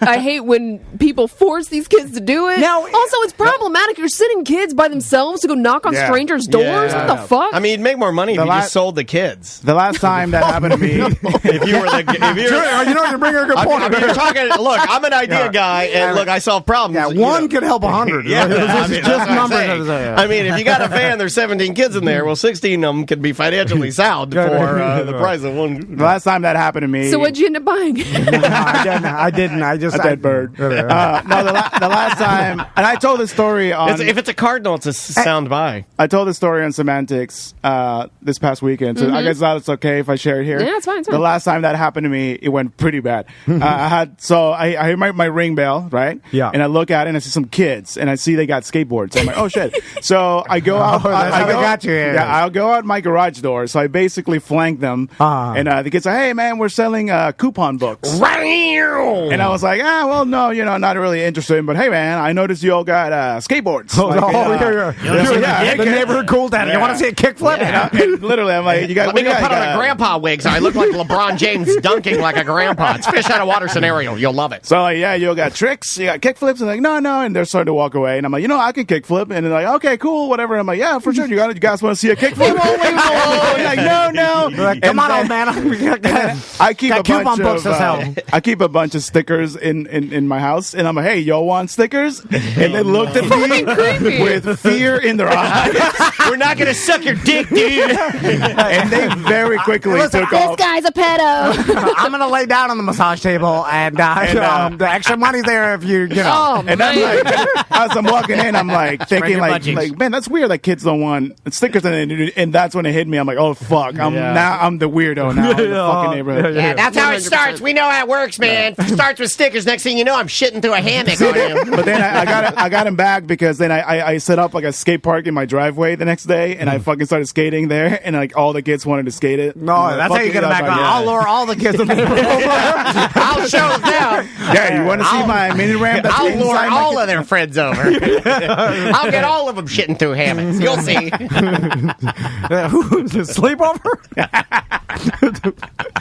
Anyway, I'm on this website. You can actually sponsor a teen. Just straight outright. You don't have to. A team or a teen? A teenager. It's got to be. Now, How much does it cost to sponsor a teen? Yeah. Also, what do they get? What is the organ? Like, how is this whole thing run? Anyway, I'm with you. This seems all sketchy as hell. The whole thing, I was like, there's got to be a better way. This is archaic. This doesn't make any dangerous, sense. Man. Yeah. Who is buying? Like, okay, I understand that I used to buy the stuff, but now during the pandemic, I know if I bring in some shit cookies and a fucking birdhouse, Chris is gonna make me punt it in the trash because she's like, don't bring that shit. You know what I'm saying? It's shit cookies and birdhouse. That's what it is. It's like some. They're selling the most random stuff. You know what it is? It's the gifts you used to get for wrapping paper promotions in middle school. It's like stuff your grandma likes. Yeah. It's a Sally Foster gift if you sell 10 rolls of paper. Yeah. And they're located on OBT. It's nowhere near your house. What is that? Yeah. Oh, it's a Lisa Frank notebook. Yeah. It's glitter pens. Anyway. It's bunch of garbage. You can be a mentor, Tom. You want to be a mentor? I'll be a mentor. Okay. I'll tell them all about the podcast business. I'll bore them to death. Jeez Louise. I'll have These poor kids. Hey, my buddy knows how to do kickflips. He's got a ramp in front of his house. Let's go over there. Welcome back to Audio Raccoon Box. I'm your host, Jamal. Up next, and a bunch of kids doing their own podcast. They're up next is a pedophile from the neighborhood. This guy is skateboard crazy. Let's give it up for Toni. It is weird. Like, their mission is like saying they do all these things to help prepare these people to be better citizens, but every other aspect of the website is just them selling shit. Like, that's it. But then at the end, it does say they're about it. It does. It prepares them to be really good salespeople, door-to-door salespeople, which is a dying fucking art. Especially in a goddamn pandemic and future, like the whole thing will change. Nobody wants you coming to your door anymore. Like that. No. Like people used to be angry. Now they're like angry because they're yelling at you. Get the fuck away from my door. Yeah. Because now they're extra seriously angry. Happened to me like right after this whole pandemic and shit. Like some kid showed up and I told him, like, dude, do you know what's going on right now? Like, why are you coming to my house? And same happened to me too. And they come in late. I had one person show up at like 9 o'clock at night. Yeah, I had one yesterday at 7. I was like, get in here and get in my bed. What are you doing out there? Put your jammies on and brush your teeth. What the fuck? So you can't do that. No, you can't be a good human. We do have to take a break. You just like give it like in the olden days. You give a traveler a bed to lay in. That's right. I mean, no, I'm just passing through. All right, well, barn's open. Better not catch you with my daughter. You're fucking the phone. Yeah, and then you're sucking her tits, and then I blow your head off with a shotgun. It smells like shit in here. What the fuck? The farmer's daughter told me to beat her out at the barn. I can't fuck you unless you pee on that pile of hay over there, like a barely legal video. I'm weird. Why'd you do that? Why'd you do it, barely legal? Is anybody in this barn? Why'd you put the people? Hello, traveler. Are you in there with my daughter? What? No. All right. Who just go back to bed? Just pee-pee on the floor in front of the person. All right, we got to take a break. Tony knows this band. He knows I really like these guys. I wanted some like local hardcore. So I went back through and I dug out some 430 Steps. Oh, yeah. This is those guys. Those are my boys. Citizen of Nothing. I love this song. These guys, yeah. We'll be right back. 1-844-TOMNDAN show at TomandDan.com. That's groovy. We'll be right back.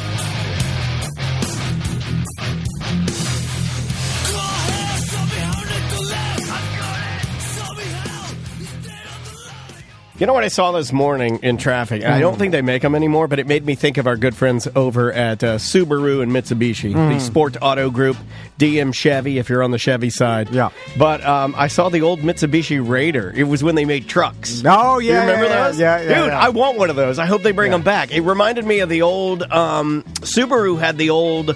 Was it a Baja? I think it was a Baja. Yeah. And I hear tell they're bringing it back. Yeah. Because you know people want vehicles where they can pack some stuff in there, maybe fix up their house. Right? That's the thing. Yeah. Subarus hold their value, and they're a great company, man. Like every dealing I've ever had with Subaru, like they just care about their customers and they want to make their customers happy. Tom's had some interactions where he had to call the I couldn't believe it. The head office and the service. I mean, look, man, in a time in a day and time when the attention to detail and the customer service you might be getting isn't that great, I actually witnessed you have a very good scenario with all of your Subarus. You've had like what now, 4? I had 3?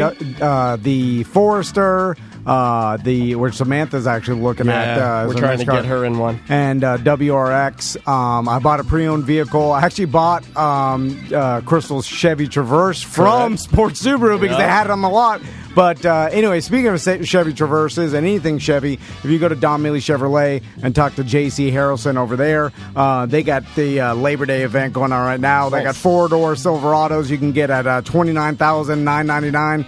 I drive a Silverado, love it. Man, that's a good price for that truck. 0% financing on new Equinoxes and N-Trax models. And they're doing everything safe. Home delivery if you buy a car. If you want a test drive, they'll bring it to you. Visit dmchevy.com for all the details and all the specials that they have. And don't forget, Mike Stacks is who you want to talk to on the Mitsubishi and Subaru side. And J.C. Harrelson, our good friend, he's on the Chevy side. Dude, they are offering 24-hour test drive with home delivery. So they'll bring the car to you, let you drive it for a day. Get it for a day. And then you can, they'll come and pick it back up. But that way you can tell if you really like the car.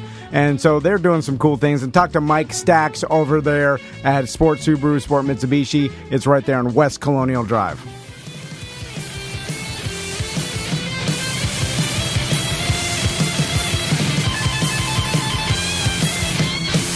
Welcome back to a Mediocre Time with Tom and Dan. I am Dan. I'm Tom. Samantha's here. Butler is here. Let's see here. Toni Rage is here. And now joining us live via Skype is a beautiful dog and a beautiful man. Let's do it. Ross's Piece of Shit News. Ross's News today brought to you by the Orlando Talk Show, hosted by Ross McCoy. Hoo-ha! So if you want to listen to that podcast, download it anywhere podcasts are found.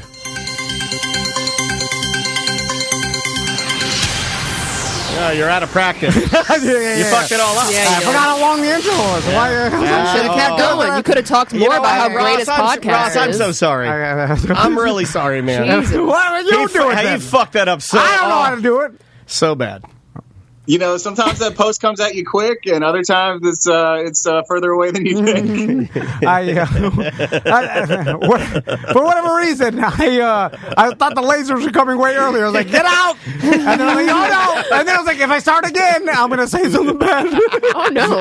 So I just like, shut the fuck up. Just shut up. Don't say nothing. Hey, we all agree. You're learning. All right. All right. Well, you always say something bad, Tom. I know. Good to see you, man. What do you got for us?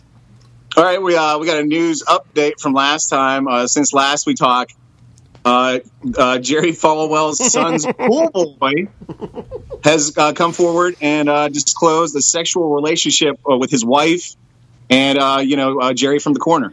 When I saw, the more I dig into the story, the more I realize that this is the coolest thing the Falwells have ever done. Other than inventing black water to drink. Right. So, of course, that one news story then caused an avalanche of probably people are like, I know things about this guy. I'm going to put it on the internet.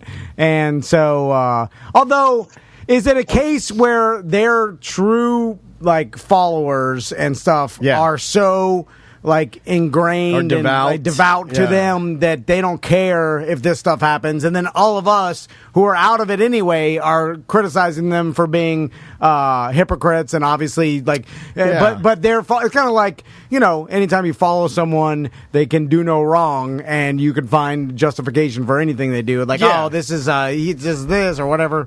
Anyway, is it like that, you think, Ross? These guys will do the big comeback and shame and do the big crying, forgive me, and I sinned, and now I know what sin is, and now let's get those donations rolling in. Yeah. They have the perfect backup to scandal, which is in their whole religion, and it's all based on forgiveness. Yeah. So you can do anything, and how convenient. The whole religion is about if you forget, if you apologize and then beg for forgiveness to God, then He will forgive you, and then and it's tried and true. Oh, yeah. I mean, we've seen it multiple times. I mean, even locally, I remember when Shannon Burke got out of prison, they showcased his 316 tattoo on his arm, and I'm like, what the fuck is that? You don't believe in that? Fucking forearm cross, Dan, and don't you forget it. Yeah, I was like, what is that? I was like, you're still the same guy. He found Jesus. So just to summarize, they apparently picked this guy up for the first time when he was 20 and a pool boy at a hotel that they were staying at.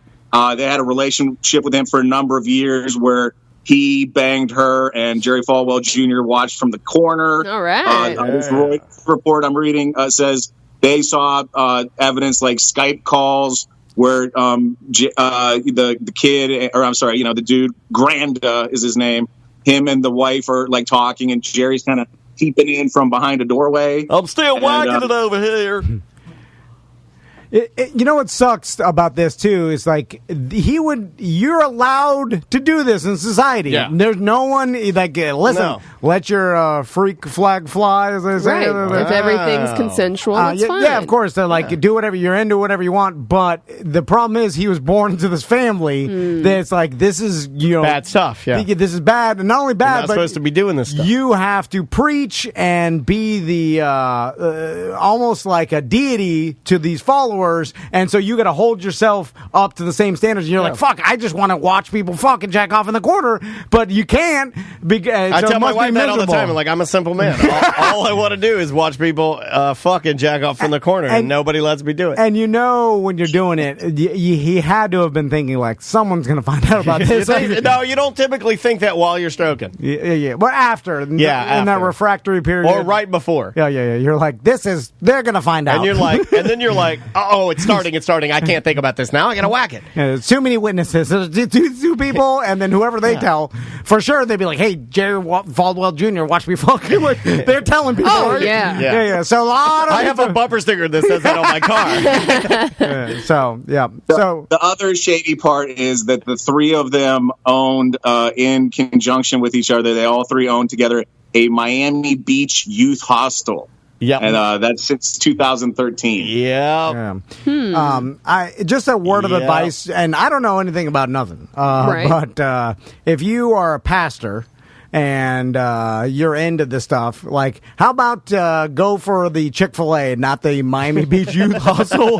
Because it's you know what I'm saying? It's I always refer to Chick-fil-A as a Miami Beach Youth Hostel. Is what my dad used to call it. It can look. It can look. Yeah. If these things come up, you're like, shit. You know what? If they ever find out I jack off in the corner, maybe they'll think this Miami Beach Youth Hostel is a grooming type. It just looks bad. Yeah, it does. Chick-fil-A.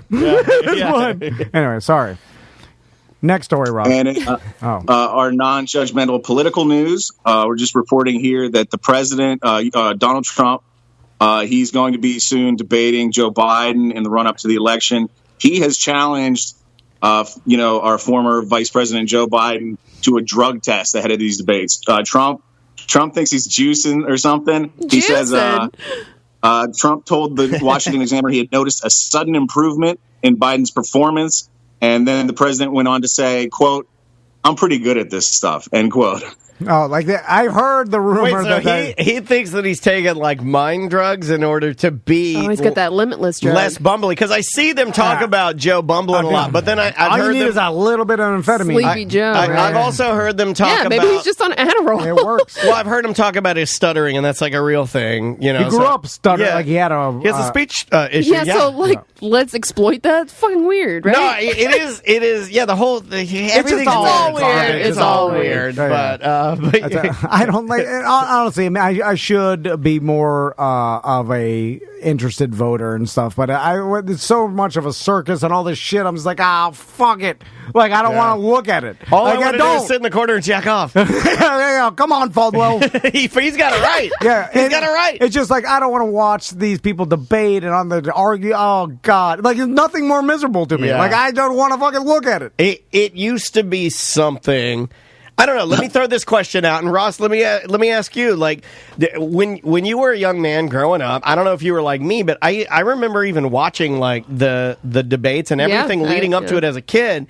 And I also remember that there was, and again, I'm not throwing shade at anybody, so don't throw it back at me. I'm just saying, when I was a kid, there was a level of almost like respect. And like a level of like the debate, it wasn't like a circus. It wasn't crazy. It was just two guys bidding for office that were debating topics that they had, and we would watch it. They would take jabs, but it was never about like issues. Yes, it wasn't like you weren't calling people like ugly or dog face or a pig. Oh, now that Jerry Seinfeld audience out there and the game, the debate, like screaming, and like it's what's insane. happening? We don't need audiences, by the way. I'm not looking at it. Did you guys watch that as kids? And like, do you know what I'm talking about? No, I never was. Ross, did you watch it as a kid? Yeah, I remember some of them. It must have been 84. I remember being a real big Jesse Jackson guy in grade school. I was like, yeah, he's the guy. Yeah, I can remember Dukakis in the tank. I remember all of that growing up. You know, but even that. I remember laughing Mad at his Magazine. name. Who was the guy Mad Magazine always drew him with like a lady in his lap? Yeah, it was like, yeah. Oh, God. Oh man, I remember all the different scandals, and I couldn't tell you the guy's fucking name, but the boat was Monkey Business because Mad Magazine always made that detail very clear. Yeah, and they always made Alfred E. Newman. Then he's in the tank with the headphones on or whatever. Yeah, it was crazy. But anyway, there seemed to be more respect all across the board for this type of thing. But yeah, maybe Sleepy Joe's juicing. Let's hope he is. Here's Trump's quote on that. It wasn't that he wasn't Winston Churchill, because he wasn't, but it was a normal, boring debate. You know, nothing amazing happened. And we're going to call for a drug test because there's no way. You can't do that. Yeah, it sounds like a clear case of you need to test that guy. What the hell? It just, again, it's all nonsense. Smoke and mirrors. Bullshit. Hold on. And let me, here's Trump on the debates in general. This is Trump on the debates. Quote, "Well, it is a prize fight. It's no different from the gladiators, except we have to use our brain and our mouth and our body to stand. I want all standing. They want to sit down," end quote. What the fuck? Hey, he's right. If you stand for that long, you're a fucking real badass. It's just facts. It's just facts. She would have kept naming shit. We use our brain and our mouth and our body to stand, and shoes to keep our feet safe. And I've got my toes. He's stating facts. Yeah, he is. Next story, Ross. All right, Dan, I don't know how much money this fucking podcast is making you now, but you might want to head on down to Sotheby's and get you one of those auction booklets. They're auctioning off the Biggie crown from the famous King of New York poster. Whoa, no shit. Like the one he wore, right? It's dated. It's signed by him and the photographer. The photographer, Baron Claiborne, he's had it ever since, and they're going to be auctioning it out. Sotheby's is thinking it might get $200,000 to $300,000. God damn. God, I almost think you could get a little more. I mean, that's super iconic, right? I wonder what caused him, like, at this day and age or this time. COVID, maybe he's hurt. Yeah, maybe he has to unload some stuff because he needs some money. But it's a weird thing. It's like, I got Biggie's crown. I'm gonna put it up for auction. So it would Some of them will go towards community projects in New York, it says here. All right. So it's just is it a plastic prop, right? Like a costume, it's not actually worth anything. It's just worth something because Biggie wore it, right? It's not plated in gold or any sort of jewels on it. What are the particular, is it just a prop? It looks like your finest of late 90s dollar store crowns is what it actually looks like. Matter of fact, here it says that Puffy was not sure about the picture. He called it more Burger King than King of New York, it says. And they just got lucky. The picture took off. It looks good in the photo. It does look rinky-dink ass. It looks even like beat up and shit. I wouldn't even say it's mint in box or anything. Yeah, so it's like he's definitely worn it out for nights on New York. It's one of those things. Okay, so I am totally with buying something that's like a talking, especially if you're rich, you got unlimited money. You buy weird things that are talking pieces. So when guests come over or whatever, I understand that because you show them, you're like, hey, look at this.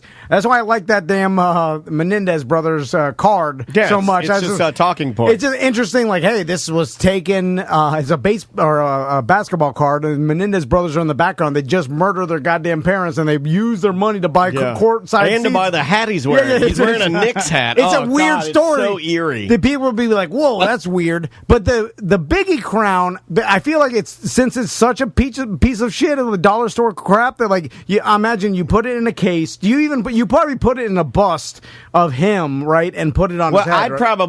I probably wouldn't get a bust of him because I don't know who could do that. But you could get a black mannequin head like they'd use on QVC, and you could kind of tilt it and put it on that. Oh yeah, and then maybe put a picture of Biggie wearing it next to it. But in a shadow box of some sort, that look kind of cool. Yeah, is it worth $300,000? Yeah, I think so. Really? Yeah. I guess if you were a real hip hop, fan, arguably you're talking. I'm not saying I agree with this, but a lot of people do. The best rapper of all time, bar none. Could you buy some other People memorabilia? believe that, right?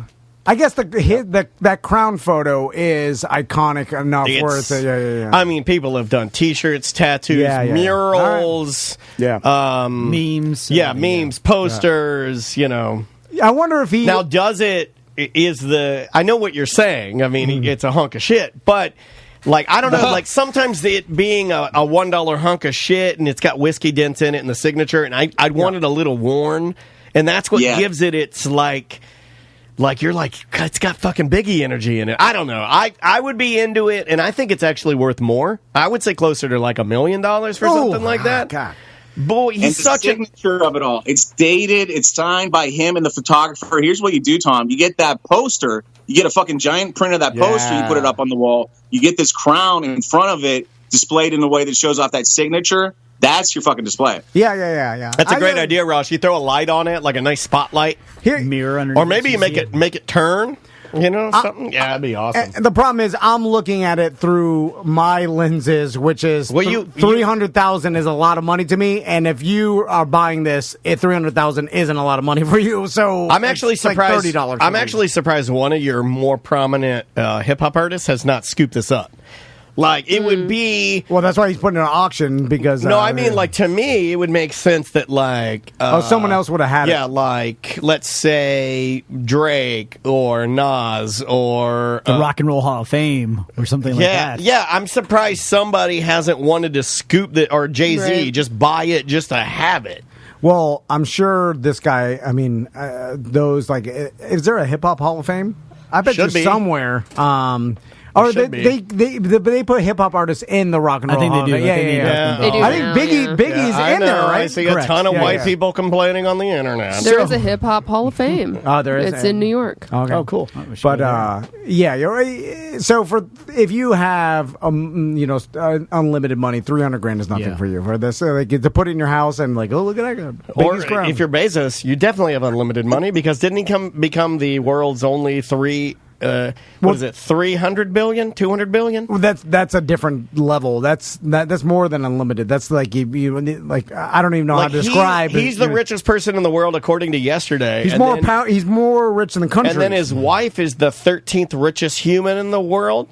Just from the divorce. And she got 64 billion, I think. Yeah. So why is he not buying this fucking crown and just turning it into a cereal bowl, Tom? Yeah. Like Bezos should buy everything, right? Man, that would anger people so bad.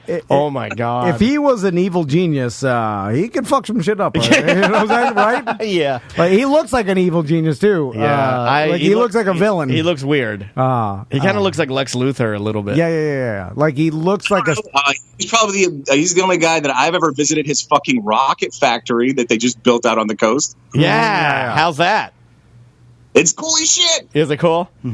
You should hit up Chris. He'd take you on a tour for sure. Okay, yeah, we'll definitely do that. All right, what's the next story? That's definitely something you should do. Something you should not do. Go see Smash Mouth at the Sturgis Motorcycle Festival this year. Yes. I thought that already happened. Played Night Ranger, Kenny Wayne Shepherd Band, Buck Cherry, Lit, 38 Special, Quiet Riot, Reverend Heat. Oh, shit. And Lit and Smash Mouth? Bone Thugs and Harmony all played Sturgis this year. And that now the health departments of various states, North Dakota's health department is reporting they've linked 40 COVID cases to this. Okay, I'm sorry, that was South Dakota. North Dakota's got 17. And they got 103 other cases connected to the Sturgis Motorcycle Rally in Minnesota, Montana, Nebraska, Washington, Wisconsin, and Wyoming. How are the bikers and the Patriots going to defend us from Antifa if they all get COVID? But I like an old biker, but like it was worth it to see Bone Thugs. It's weird. Who booked that? That's a weird, right? Sturgis Bike Fest, and you're like, you know what? We Smash Mouth, all the other bands are like, okay, and then Bone Thugs. Weird, right? It was probably. And I'm going to miss everybody. It's all 90s shit, everybody. Right? Like some fucking big biker out there. Wake up, wake up, wake up. It's all like people that are popular in the 90s. And you got to think about people that need money right now and they're actually touring during a pandemic. Yeah, I mean, your choices are limited. I know a lot of. Hey, where's Crazy Bone? Yeah, Lazy Bone, where's Crazy? Odd choice. It is very, very. How's Uncle Charlie doing? That's what we need to know. What's next, Ross? Well, we got a report from out in California. They're fighting a lot of fires. We got a report of the. Oh my god! This I'm sorry, go ahead. No, I was going to say there are fires everywhere. In Colorado, there's a bunch of fires. I've been following because we wanted to go out there, and Glenwood and some other place near Aspen is on fire, and then California is on fire. Everything north of San Francisco. Yeah. It's almost like it's the end of the world or something. It dries out and then burns crazy. Yeah, I don't know. Well. This is Vacaville. This gentleman, what they're calling the LNU Lightning Complex fire. His house. Fire raging all around him. He ran out of water, but this American hero had a number of cases of Bud Light, pried a fucking board off his house, used the nail to pop Bud Light cans, and kept the fire at bay with Bud Light. Yes! Wow! That's awesome. American hero. That's fantastic. Now, we're all applauding him, but if I did this shit, you'd be clowning me for months. Oh, for sure. Because of my fucking... First of all, you wouldn't do that shit because you can't think fast on your feet like this man's a real hero. Hold on. I can think fast enough where like my hose comes out. I'm like, I got a shit ton of Bud Light. I'll throw Bud Light at it. I've been working on this impression just for Ross. This is you trying to put out a fire with Bud Light. Okay, so pretend the fire's going and you're like, oh shit, cold Bud Light. And then you just start drinking Bud Light. The end. I could I pour Bud Light on my grill to stop the flare ups. What are you doing? I'm just saying I have before. I don't drink Bud Light anymore, but I have. Do you pour White Claw on your grill now? No. Don't waste the claw. Yeah, don't waste the claw. Yeah. So let me tell you this American hero's train of thought. He said that was the only thing I had that I had a lot of, and it was wet. It sounds like almost Trump talking about the debates. It's like the same guy. So he says at first, first grabbed the cans of beer and ran down there. I was shaking them up and opening them, but that was dispersing too quick. So he grabbed a nail, punctured a hole, and he said he would puncture a hole and shake as I was going, and I could aim and concentrate it on the bad parts of the fire. That's actually pretty clever. Good idea. Yeah, you nail through. It sprays a little bit, and then you shake and spray, shake and spray, shake and spray. But it's such a little amount of liquid. Like, how big of a fire are you trying to put out? Like, double fisted, baby. It was about the fire was about the size of an average drinking coaster at a bar. I'm saying, like, if the fire was threatening to burn your house down, I feel like there's not enough Bud Light cans that you could shake and spray on it to make a difference, right? Like, maybe if there's a tiny grass fire, but you would probably be better off stomping it out, right? This does sound really difficult, Ross. Yeah. This guy, he held the fire at bay until it lit his carport on fire. God Luckily, at that point, a fire truck came rolling by, managed to put out his carport, but that carport did eventually later burn to the ground. So he did nothing. This is the best story ever. He did nothing. Ross, you got me. This is the best one ever. That guy, he wasted all his beer and his house burned down. Also, this is the greatest. The guys, because I equated to... I'm crying. You know how, like, when bad hurricanes come, there's always people on the coast that stay in their houses and don't evacuate. So then... All right, evacuating. There's and the same thing happens in these fire situations. There's always like an old man that won't leave his house and that wants to fight. He's on his roof with a hose and he's spraying the backyard. And that guy's got some real balls because like, if you don't they tell you. You burn alive. No, they will tell you. That's a bad way to die. He's got a revolver in his back pocket. Remember the California fires first started, and it was like a big deal, and it was breaking news, and they broke in, they'd show you. I remember First 48 was still, not First 48, what's the one I used to like? Dateline. No, the live cop show. Live PD. Thank you. Live PD was still on, and they went to this guy, and they showed one of those guys up there on the roof, and they have this, he's like a Hawaiian guy, like a big, almost looks like The Rock, and the guy was talking to the old man on the roof, and he's doing what you're talking about with the hose, and the guy straight up says, they're close on the road. We won't be able to get through because of the fire. If you decide to stay here, that's on you. You will burn alive. God damn. And he said, I know. He came down. They finally got him down. They put him in the SUV and drove him out. No, they were just telling him at some point. They'll just not do anything. Oh no, Same thing with hurricanes. They once the evacuation order is done, they say we'll not save you until the hurricane's over. But at least with the hurricane, drowning is pretty fucking terrifying, but I heard it's nice. The storm surge, usually it comes in. We've all seen it. It's like it floods and stuff. If I'm gonna go, I prefer to burn myself real good and then get put out with water that I eventually drowned in. But burning seems way scarier to me. It's like those videos of the person like trying to evacuate down the valley road, and there's fire and they're driving through fire and embers. You're like, oh my God! It doesn't look real, But think how scared you are. Embers or fire all around. You're like, if my car breaks down, I'm gonna burn alive in my car with my family. Have you ever seen video of a person running in flames? Is this scary shit? Yeah. Like that monk that set himself on fire and burned. Well, he doesn't move. He just sits there like a cool dude. But you're right. It's a scary as shit. Yeah, the monk, he just sits there like, he's just sitting there looking at you like, hello, dude. Badass. Like, burn myself alive. Yeah, like, I'm over here. You know what sucks? I don't even remember the cause. No. Yeah. I think it was Tibet, right? Yeah, Tibet. Anyway, next story. One more thing from this guy. He just said it's eye-opening what nature can do and how little we are.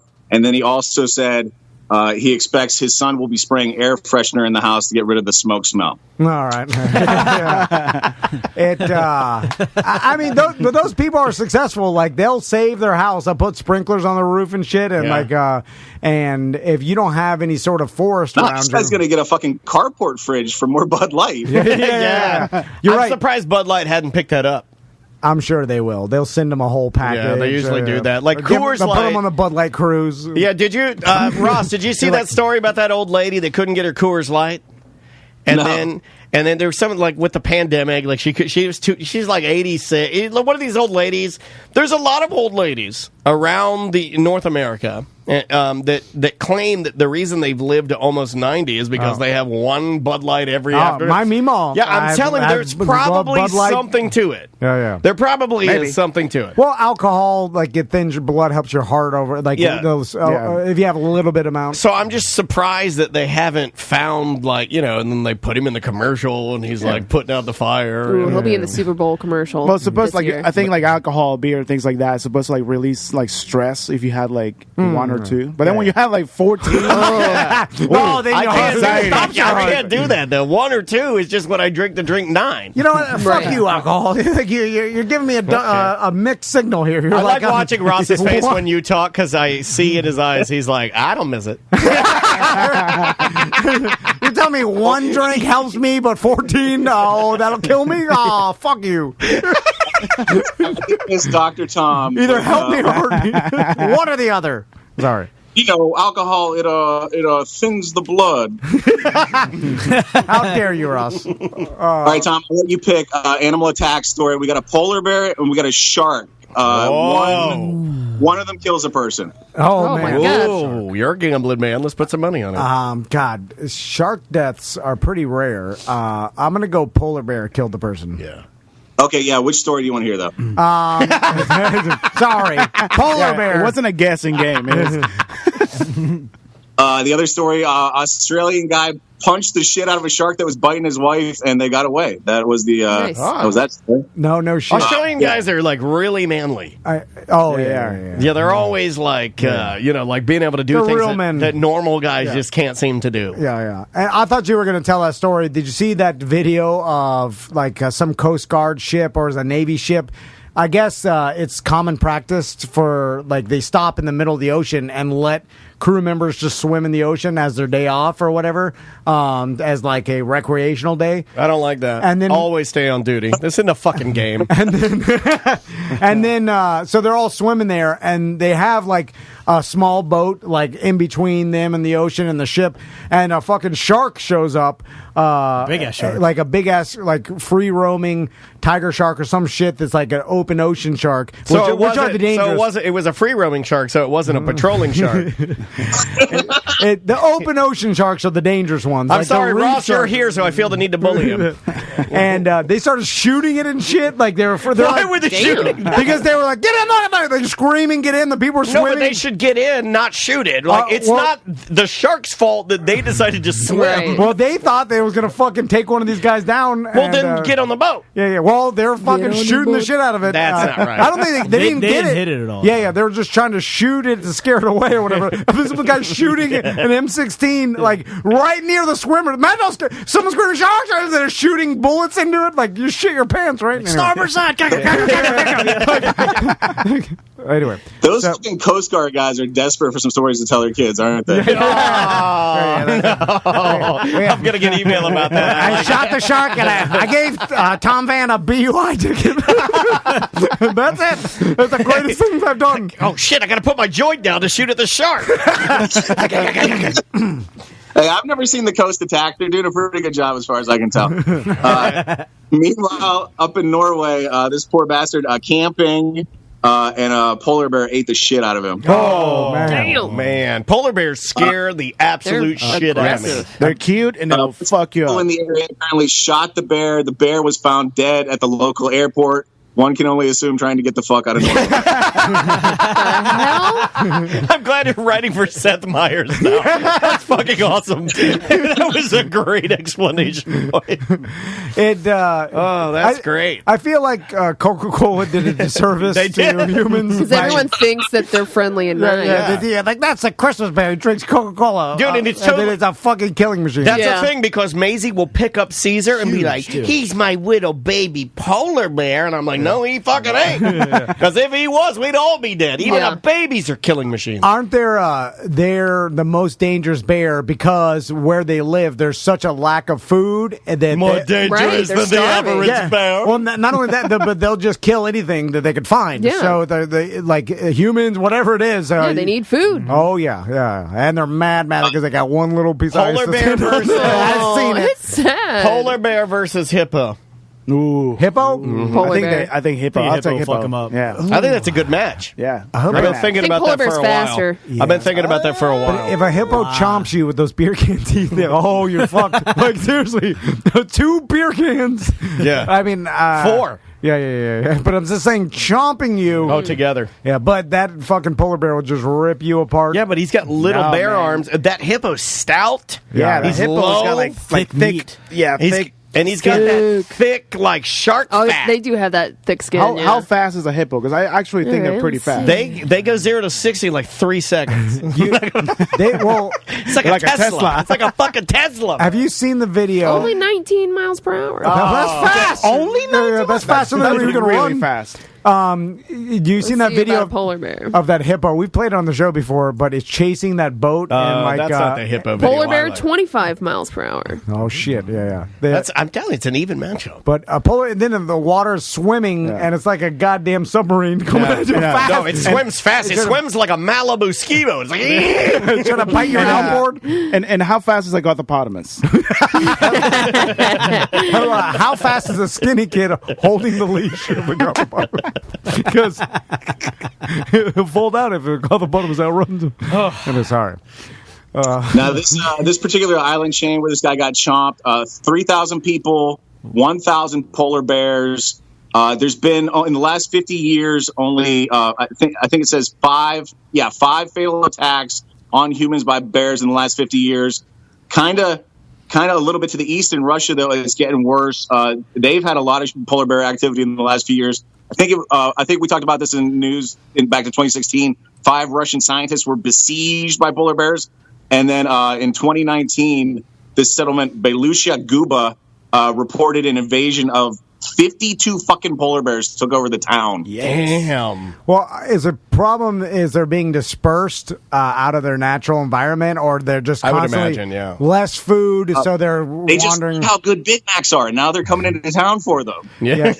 But bears are scavengers. Like they'll go. That's why they have such problems with another person got killed by a black bear in Canada, like a lady did, in front of her family. I saw that story. Did you see that, Ross? What happened? Hey, I lost for a second, guys. I got you back now. Oh, okay. Sorry. Did you see that, Ross, where that lady got killed by a black bear in Canada? They got him. The bear got him. Got him again. But there was some story about this lady that was in some sort of park or whatever. She's back. She was on the phone with her father when he attacked her. Oh, man. Yeah. It's like, I hope my daughter's not on the phone with me yeah. and gets attacked by a bear. Yeah. That would be, my God. That's just, no, I'm just saying, that's just terrible. I feel bad for the dad. My phone's on. And here's a little fact that Juan threw in the Twitch chat room, twitch.tv/TomAndDave Speaking Live. of bears. He says not only would a bear not beat a hippo in a fight, a dozen bears would fare no better. A hippo has the 4th strongest bite force of a terrestrial semi-aquatic animal. After the 3 biggest species of crocodile and alligator, a whopping 1,825 pounds per square inch, or about 8,100 newtons of pressure. Fuck yeah. Goddamn. One didn't know is that these bears are armed. They got big old fucking hunting rifles, and they take this hippo out. No problem. Yeah. And blue gloves, and they're all 17 years old and trip on their feet. What's weird too with being like a bear attack is there's people that have survived them, lots of people, and they tell you all about it, which makes it scarier because I'd rather not be told about how the people that died. So they the bear will attack you and then just like lay on you kind of and keep you at bay until it's ready to finish. It's ready to eat. Or whatever. Head. Yeah. And so you're alive and then you're injured because it's started to attack you. It's like mauling your head. Like so bad. I'm just wondering if you do that thing where you're just like, where you're just like yelling in pain for hours. Now, have you ever seen the video? There's a guy who's like snowboarding with a GoPro on, and he doesn't realize that a polar bear is chasing him. I don't like No. It's crazy. I think that's fake. Yeah, I don't like that. No. There's the bike. I think the one Tony's talking about is a real. Is it? Yeah. It's kind of like that Italian child one. Remember that one that came out? Like, where it's like, this Italian child, and I'm like, God damn, that's a scary video. Yeah. Italian children are scary as fuck. What happened, Ross? Watch The Edge with Sir Anthony Hopkins and one of the Baldwins. I can't remember which one. That's a good fucking bear movie. Was it Alec in there? No. Was it? I don't think it was that great a Baldwin. Yeah. Steve. Oh yeah, Stephen. The old Stephen Baldwin. Biodome. Yes. Biodome was great. Stephen Baldwin's daughter is married to Justin Bieber. Is that his daughter? I believe it is. I might be wrong on that, but I think that's Stephen Baldwin's daughter. Is it I don't Stephen believe or Alec. I What think it's happened? Stephen. You know what I miss? I miss movies. Or no, I think it is Stephen. I miss movies that about giant animals that track humans, and then there's usually like one human that's out to hunt it, and then there's a fight at the end. Anaconda or something? Anaconda, giant crocodile, giant bear. They did it with every animal. Anaconda had America's greatest conservative. What's that guy? Jennifer Lopez. John Voight. John Voight. Yeah, that dirty old piece of shit, old crusty bag of shit. He also got LL Cool J. I love him. He's licking his lips. Remember him? He's like, fall into the gap. And he's licking himself. LL Cool J was in Deep Blue Sea, hunted by sharks. He did do a couple animal movies. Yeah, I like an LL Cool J, man. I've been deep diving a little bit because of his Sirius XM channel. The Rock the Bells channel, and then I'll hear an old hip hop song, and it'll be like, oh, I gotta go listen to that group. He's got to be in his mid-50s, near to 60, right? LL Cool J? Yeah, something like that. It's got to be. But he started young. He looks Still amazing, ripped. though. And Black Don't Crack and Farside. That was yesterday's. I heard a bunch of Farside, and Oh, no shit. Yeah, I jumped into listening to I know your wife likes Farside a lot. Oh, yeah. It's one of her favorite hip-hop groups. Great job, Ross. That was really good, dude. Yep. Oh, hey, one quick last story. Elon Musk, probably about the time you guys wind up today, Elon Musk is going to demonstrate, he says he's going to demonstrate his fucking computer-to-brain interface thing, the Neuralink. Yeah. I heard that's today? Yeah, 3 o'clock today, probably on Twitter or whatever. That's where he announced it. This thing pokes fucking little wires into your brain that monitor your neurons and somehow fucking make it run robots or computers or something. They say they've hooked it up to a rat that can a monkey that can now control a computer with its brain. I heard him talk about this on Rogan, and it'd be awesome when I see it. Like, I look at the monkey and I look at the computer he's controlling, and then the computer just starts shitting and throwing it. And I'm like, that's amazing. This monkey made a computer shit and thrown at me. I guess the computer's just throwing computer paper at me, which is cleaner.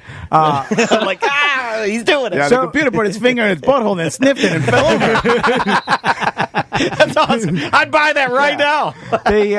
They're going to start with this thing treating like epilepsy and a bunch of neurological diseases. And then I think he said on Rogan that he imagines that it'll evolve until it'll be like a smartphone in your brain, that your brain can work synonymously with this like computer device. That's awesome. And then it will be able to look up things on the internet. Are you anti that or are you pro that? I want one. I'll put one in my brain. Johnny Mnemonic, right? Yeah, I think you'll be aged out by the time they get it to that. Oh, yeah, I'll be gone. But it's a start of some shit. It's cool. Yeah, I definitely think it's cool. He says this could allow people with neurological conditions to control phones or computers with their mind. But he says the long-term ambition is to cause what he calls superhuman cognition, which means thinking, Tom. Wow. How dare you? Yeah. I like it. I just don't understand how, and obviously I'm not smart enough that I'm not a engineer. You're not in that world, man. But how your brain would work faster, because he explained it like everybody's got a smartphone, use the internet to look up information. It's like that, but you don't have to actually physically look it up. Your brain and this device would be doing it simultaneously. You're skipping steps. But I was just like, but can it then, does it have to look through the internet? Doesn't it have to do the same thing I have to do manually, or is it doing... Elon, what am I supposed to stare at while my brain is looking it up? God damn it, Ross, you motherfucker. Fired again. No, but I think so you're worried about... I'm not worried. I'm just like, no, it's taking steps out. Like, remember, you're having to think about what you want to do. You're having to send the idea of what you want to search for to your fingers. Yeah. Then type it out. Yeah. I mean, you're skipping so many steps. I understand that, but eyes go to your brain, all that gone, cut out. But does your brain have to look for the information using the implanted tool? You know what I'm saying? Or is it working so simultaneously that it instantly finds it? You see what I'm saying? Like, isn't there a process of like searching for it, because you have to search for information, right? Yeah. So is there like, you're trying to see like how fast the turnaround is? Is there a delay? Is it instantaneous? Yeah, it's gonna all come back to connection then, right? Yeah, it's not gonna be as fast as we perceive information. Like, no. Like, we're slower than the computer, so therefore, because we're hardwired. Everything that we have, we're meant to have. This is going to be obviously it's going to be a different device. I would imagine it's longer. It's gonna be like a Pentium 4, like an i9. Yeah. Anyway, super interesting. I hope I'm alive to see some crazy cool shit before I go. You know what I'm saying? I hope that they're like ready to unveil it, and you're on your deathbed, and they get ready to take the cover off of it, and you die. Right before you see it. That's what I hope. Because honestly, like, I don't know about you guys. Just being honest. I'm like, watching my sons grow and stuff. It's like, shit is happening fast. I'm like, well, fuck, I'll be 40 soon, and 50. I used to think that was like being an old man. Yeah. You know what I'm saying? And like, how much more time? You're not that much more after that. The only way to slow down time is to sleep less. Yeah. It just, it's going pretty good. Pretty fast there. I don't look at it like, I don't know about you guys, but things have never been better as far as the world and how people treat each other, and diseases are great. Yeah. All right, Ross, what's going on in your podcast this week? Yeah, who's on the show this week? I think the last one was with Tim Dorsey, the Florida author I was telling you guys about. We talked a lot about Rat House. And I think coming up, first episode of September, whatever the first Thursday in September is Steve Cantwell, that guy I was telling you about, took this 8-year trip on fucking legal weed in Alaska, and ex-Mormon, tells us a bunch of Mormon secrets. It's really good. Awesome. That sounds great. There's also Tom, Dan, Sam up there on the the past shows. Janet Banana, Tuttle, bunch of people you guys know and love. Go check it out. Yeah, a lot of great comedians, a lot of good friends of his. Yeah, definitely like and subscribe. How was that Tuttle interview? It was good. It was really good. Me and Mickey are kind of fanboys, so it was hard not to like fanboy out too much. But he talked about my favorite stunt of all time, being buried in concrete. Yes. That guy's got he'll massive tell you some balls, stunt stories. man. Yeah, that guy is the real deal as far as like, don't dare him to do anything. He's now, so he'll tell you all the secrets. It's fucking awesome. It's the best. Yeah, he did almost die though. That's real. Like those carnies. Well, listen to the show. I saw Tuttle, and he's in the last video I saw. He's in a wheelchair with Jana, and and then he's falling, and I'm like, oh my god, what are you doing? He's an idiot. I wrote Jana a private message to tell her, I'm like, get away. But anyway, well, hey, have a great weekend, my man, and thanks again for doing news. We'll see you in a couple of weeks. Bye, guys. All right, man. See ya. That is Ross McCoy live from where I assume he's smoking weed. Could be anywhere. Could be anywhere. You want to take a break? Yeah. All right. We'll take a quick one. We'll come back, do some dump 'em out. Brand new music from the band Ultra Major. The song is called Picture Perfect. We'll be back with more. A Mediocre Time with Tom and Dan right after this. Show at tomanddan.com if you, got a last-minute email. We'll be right back.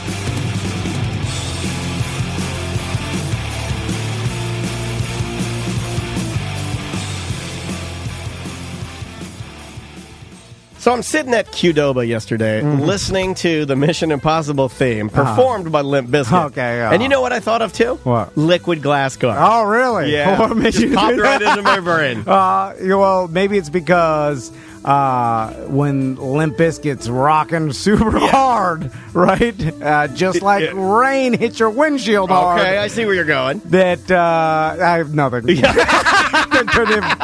I bailed.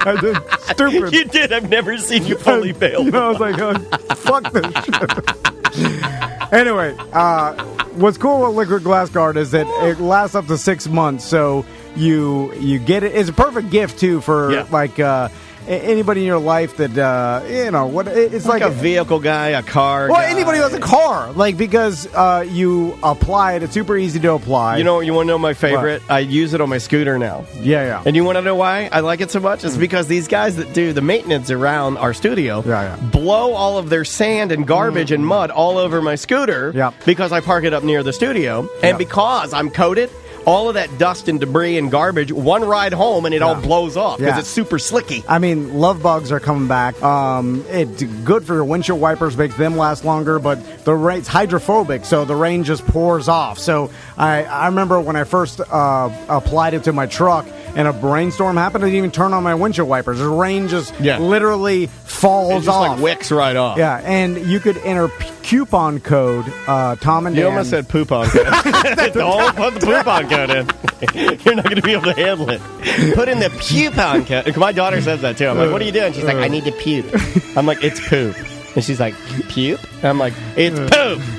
If you put the coupon code Tom and Dan, coupon code, you get 20% off your order. Plus, you'll get a Liquid Glass Guard air freshener. Indeed, we have one in the bathroom, and thank God. Yeah, it's a Liquid Glass Guard Tom and Dan air freshener. It was free in your order as long as you enter the poupon code. No, it's puke. and you'll get that 20% off. But we've all used it. It's a great product. Great product. It's liquidglassguard.com.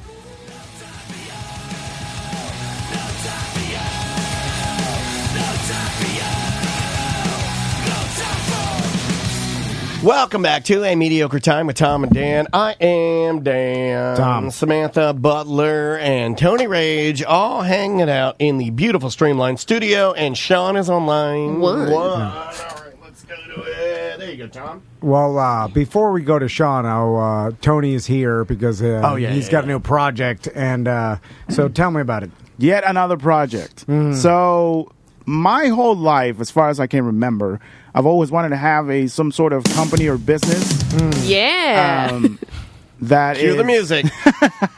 that is related to skateboarding. You guys know how much I love skateboarding. Yeah. I have a vlog on YouTube called Tony Loves Skateboarding. Yeah, and I heard it from the teens in your neighborhood. Yeah. They were out there. They're like, hey, this pedophile's got a blog you should check out. I'm still wondering how they got out. But so recently, a friend of mine, Pedro Recio, who you might recall from a band called A Dying Regime, which is my old band. You were in that band. Yeah.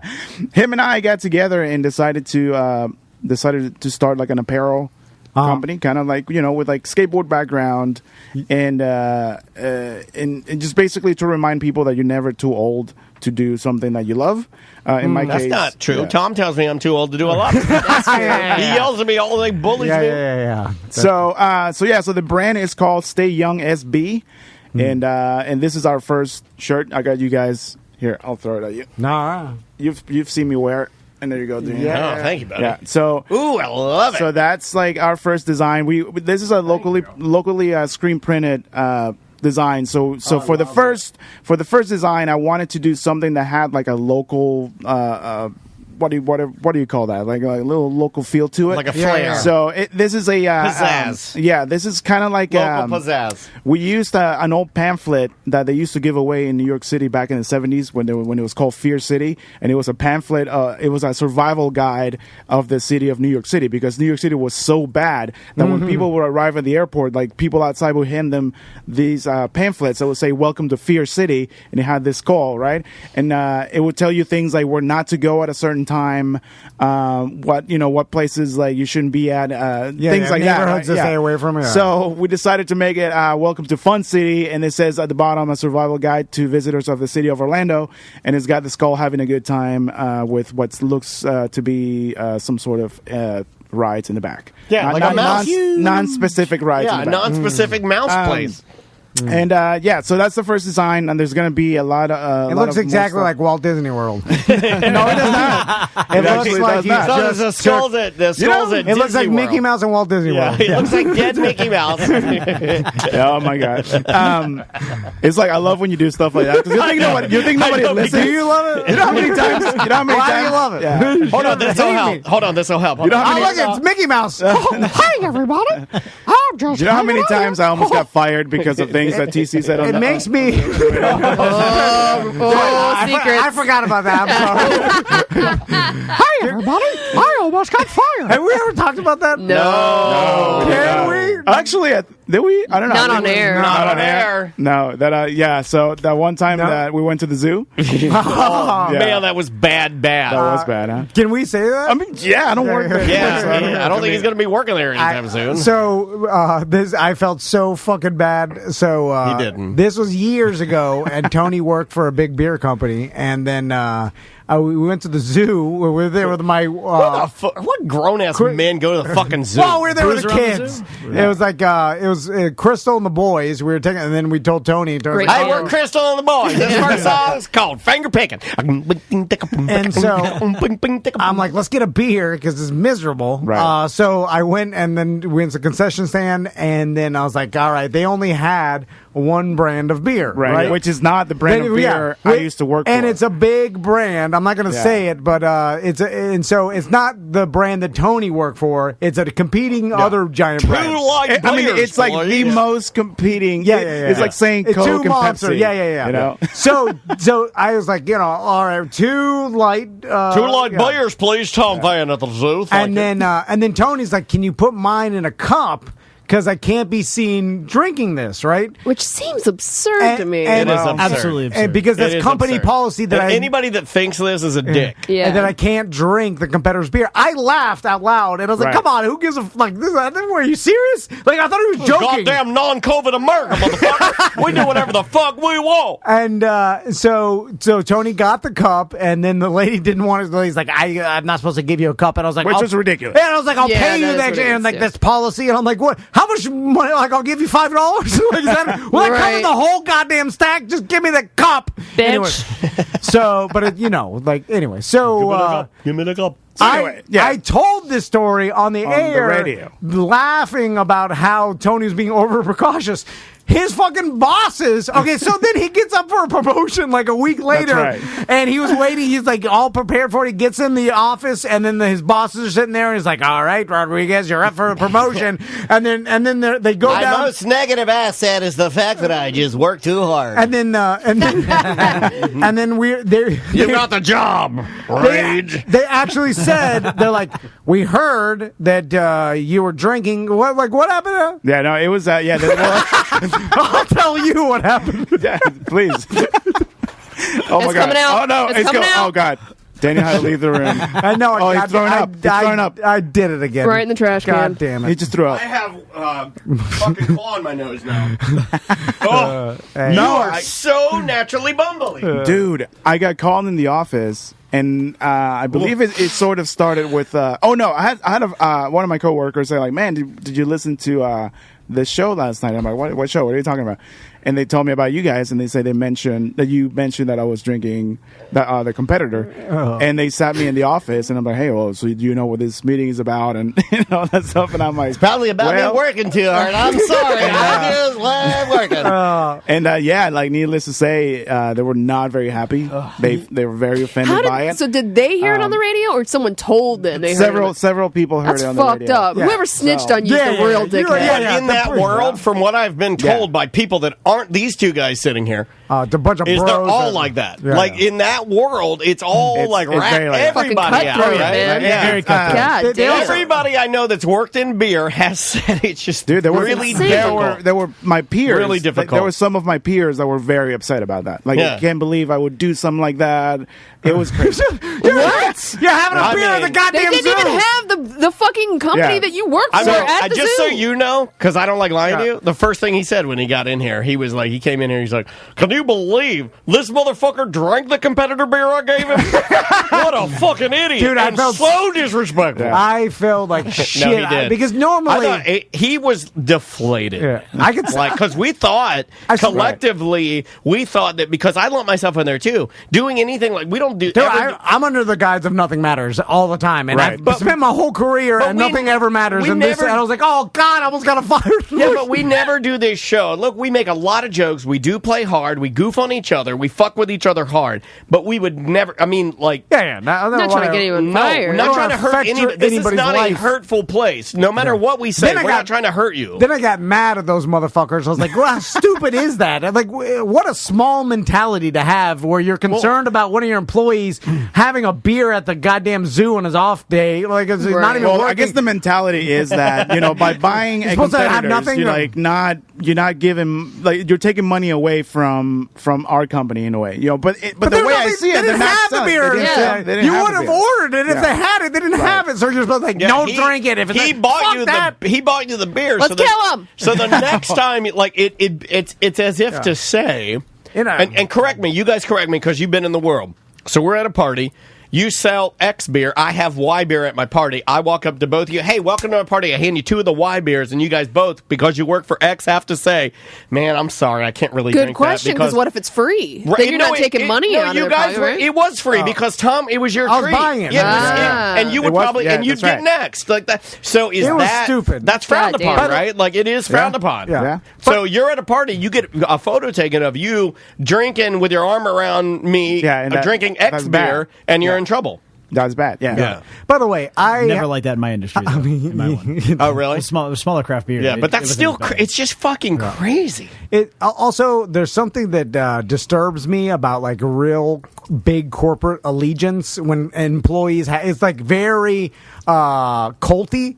Like when you have an allegiance to this giant corporation and you're just an employee and you're not like the founder, the owner, or like higher up. You're just some employee and you're like, why do you care? Like this company will step on your skull. They don't give 2 fucks Right. about you. Yeah. Like they'll fire you in 1 second without batting an eye, and you are fucking that.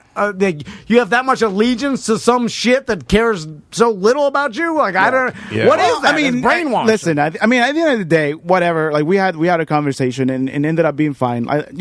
Yeah. Like, Right. what are you gonna? I mean, I still got the promotion. But That made me feel I mean, better. If you got fired, I would have felt But better. then I just wanted. I don't like lying. He did come in the next day and he's like, "He got the promotion. See, I'm a hero." yeah, I did say that. I know, so I mean, it's really like no hard feelings. I just thought it was really.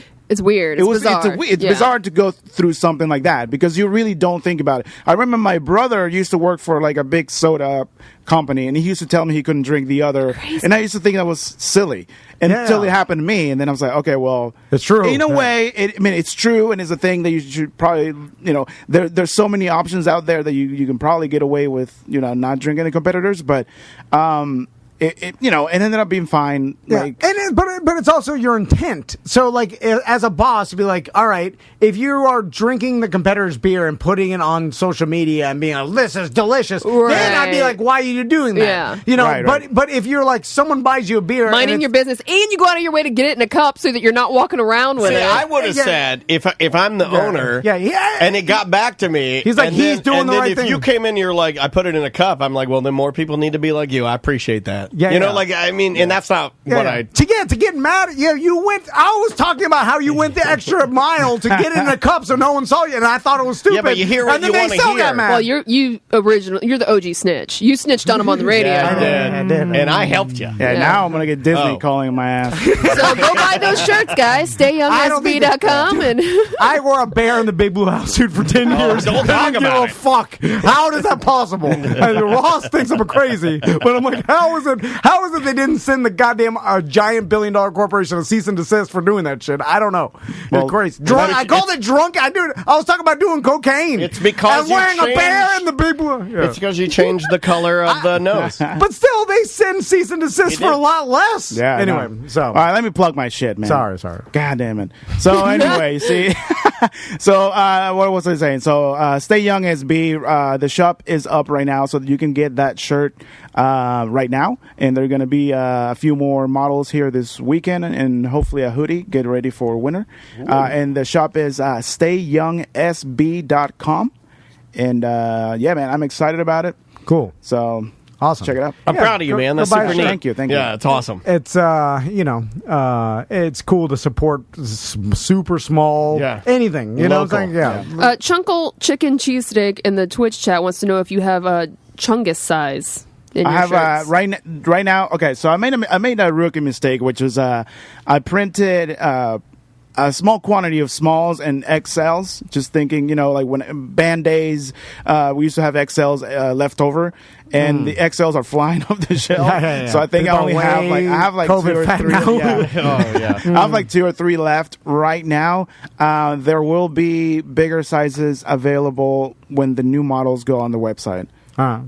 Chungus to come. You could have text one of us, so we work in the merch. We figured out this merch thing. We told you like the XL big size, no smalls. Never smalls. They sit there and dust. Our highest seller is a 2 to 3X. Oh yeah, well the 4X sell out the fastest because here's a little known fact: fat people have the fastest fingers. Because it's the only thing they can really move. It's the only skinny part of the body. They're like, look at this. Anyway, a lot of exercising. So on our BDM page, I saw, and Daniel saw it at the exact same time, because we both made the comment to call in.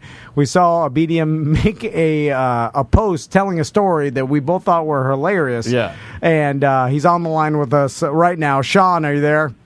Yeah, I'm here. What's going on, guys? Hey, sorry for making you wait, but thanks for calling in, man. So what happened to you? Because it sounded bananas. Okay. Do you want to start from the beginning? Yeah, please. Yeah, please. Okay.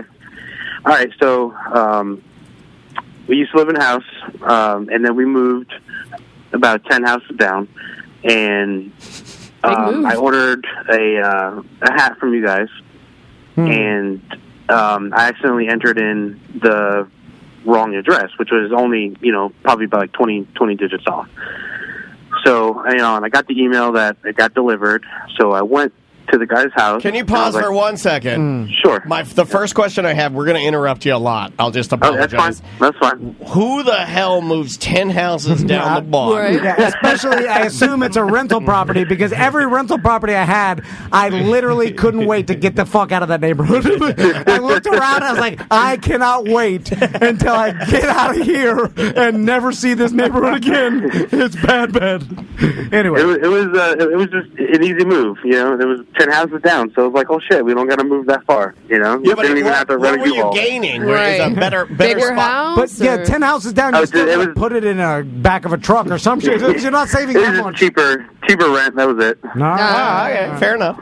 Yeah. So I went to the guy's house, knocked on the door, said, hey man, had a package delivered, I accidentally put my old address, I used to live here. Did the package show up?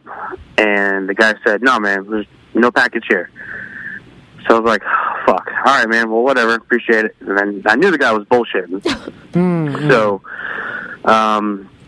probably about, a year and a half later, and my... I know. It was a long time. I don't know why I think that's so funny, because I was reading what you wrote, and when I got to that part, it said, about a year and a half later. I'm like, what year and a half later.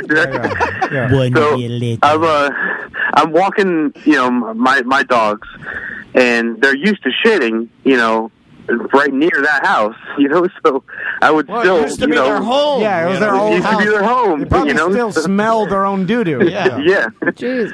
So he comes out and he goes, hey man, there was a big shit right here, on the next property over. He goes, and I kind of park over here, and could you, now let your dog shit here? And I'm like, whatever, dude, So I just kind of left it at that, just forgot about it.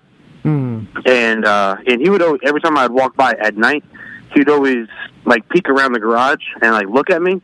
And, like, I'm staring right at him while my dog's shitting, you know? So, exactly, just like that. You're...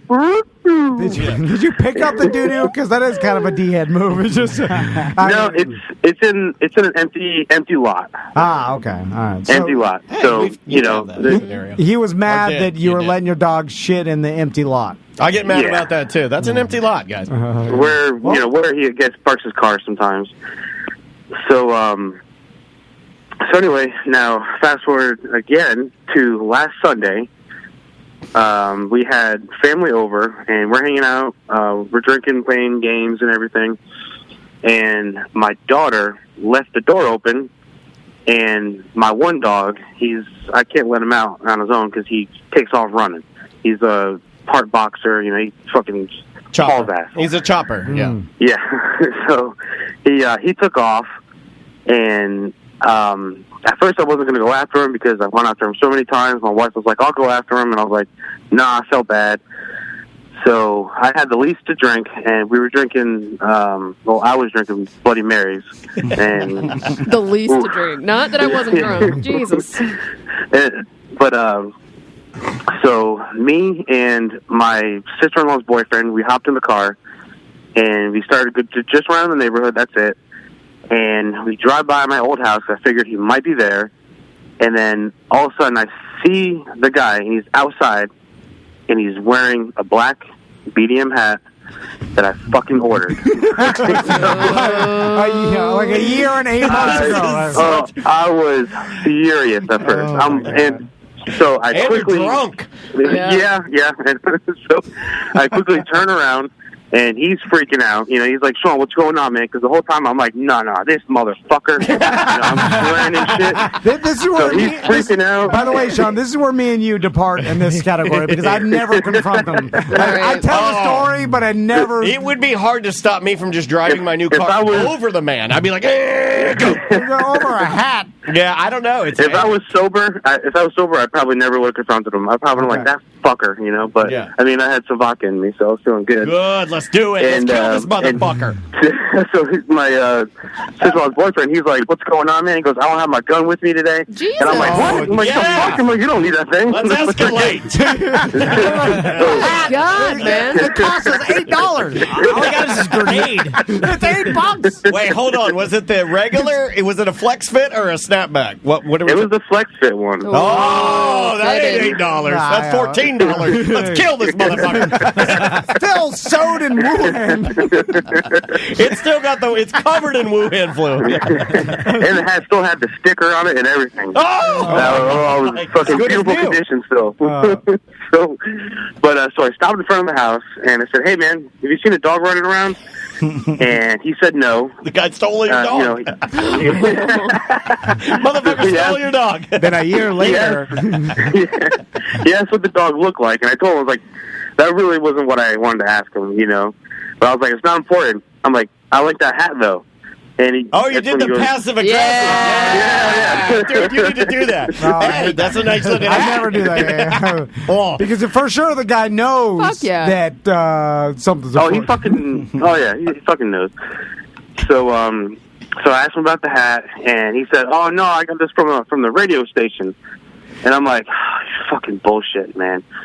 And okay, so stop but right there, Sean. But it just says BDM, right? Yeah, so okay, but he knew enough. The guy knew enough to say from quote radio but station. How? Well, I think you probably searched Tom and Dan. I think the back says Tom and Dan. The back says Tom and Dan. But also, it probably came with stickers and TND and media. Eric stamps it. The TND media. Gotcha. So he must have looked it up. But what's odd is that. He looked God, our it up. branding is not working if this guy didn't know it was a podcast. What if he's listening right now? What if he's a listener now? Well, I'm wondering that because he said radio station, so he did enough research on Google to surmise that it was some sort of show. And well, I write in every package, if stolen, just say radio station. Because I'm crazy. Yeah, so he must. I know you caught him off guard, and he just said radio station, but that's an odd thing for him to It really say. is. Yeah, it definitely was the clue in the email or our Facebook post he put out. I told my wife this, and she was like, "You think that guy was a listener?" I was like, "No, because he wouldn't have said radio Do you station." guys include anything else with shipping, like stickers or just stickers, but it's Tom and Dan stickers. Yeah, but is it TomandDan.com? But it doesn't go anywhere near the radio station. Like you would have to then find because there's nothing even. No, I know, but I'm saying like maybe he saw TomandDan.com, went on the website and saw that you guys were a show, and he's like, oh yeah, but it doesn't say radio at all. Yeah, our website doesn't even mention that we're on the radio. I think. No. That's how bad at business we are. But we purposely didn't want to promote that. We're like, don't mention that. By the way, it was just a plain black hat. It didn't even say Tom and Dan. We sell plain black hats now. It's the Tom and Dan plain black hat. So this guy said it was no branding, he got guaranteed. And what'd you say? So he didn't know anything. He didn't know what BDM meant.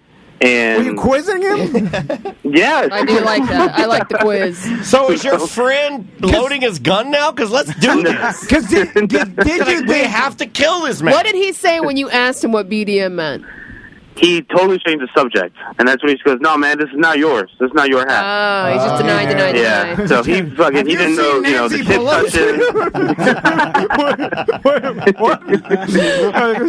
touching. Change the subject. So after he basically changed the subject and kept on saying, well, it's not, it wasn't my hat that I got, and he even said, he goes, "Yeah, I remember you coming by and asking for it." So, I remember you asking for this hat, but it's not that one that you asked for. I remember you coming by, and I remember it just reminded me that I wanted to order a hat. I remember you said you ordered a hat just like this, in this exact size. And then but I never, when I asked him about the package, that was 2 years ago, I never mentioned that there was a hat. I just said a package. Right. Oh, so you caught him. Yeah, you caught him the moment you saw him with it on, but what's the conclusion? Well, maybe he was a BDM and he liked to order the same hat. You know what? You got to call the cops. Yeah. And theft. It is. That's fucking felony. It's opening up somebody else's mail? Yeah, it's a federal offense. They're the shit out of his house. They're going to be pissed when they go, no. fucking hat. And they got nothing better to do than deal with that right now. Right? I mean, they're bored right now, police officers. There's nothing going on. And morale has never been higher. Did you try to press it further? Like, be like, no, that's my hat, give it back? No. I was just like, all right, man. I was like, whatever, dude, I got you. And I fucking drove off. And then that's where you pussy. You're gonna call somebody a pussy. Yeah, I just totally left it at that. Right. And then once I got home, which right around the corner, I was real heated. And I didn't know what I was more pissed off about. The fact that my dog was missing or this fucking dude just stole my hat.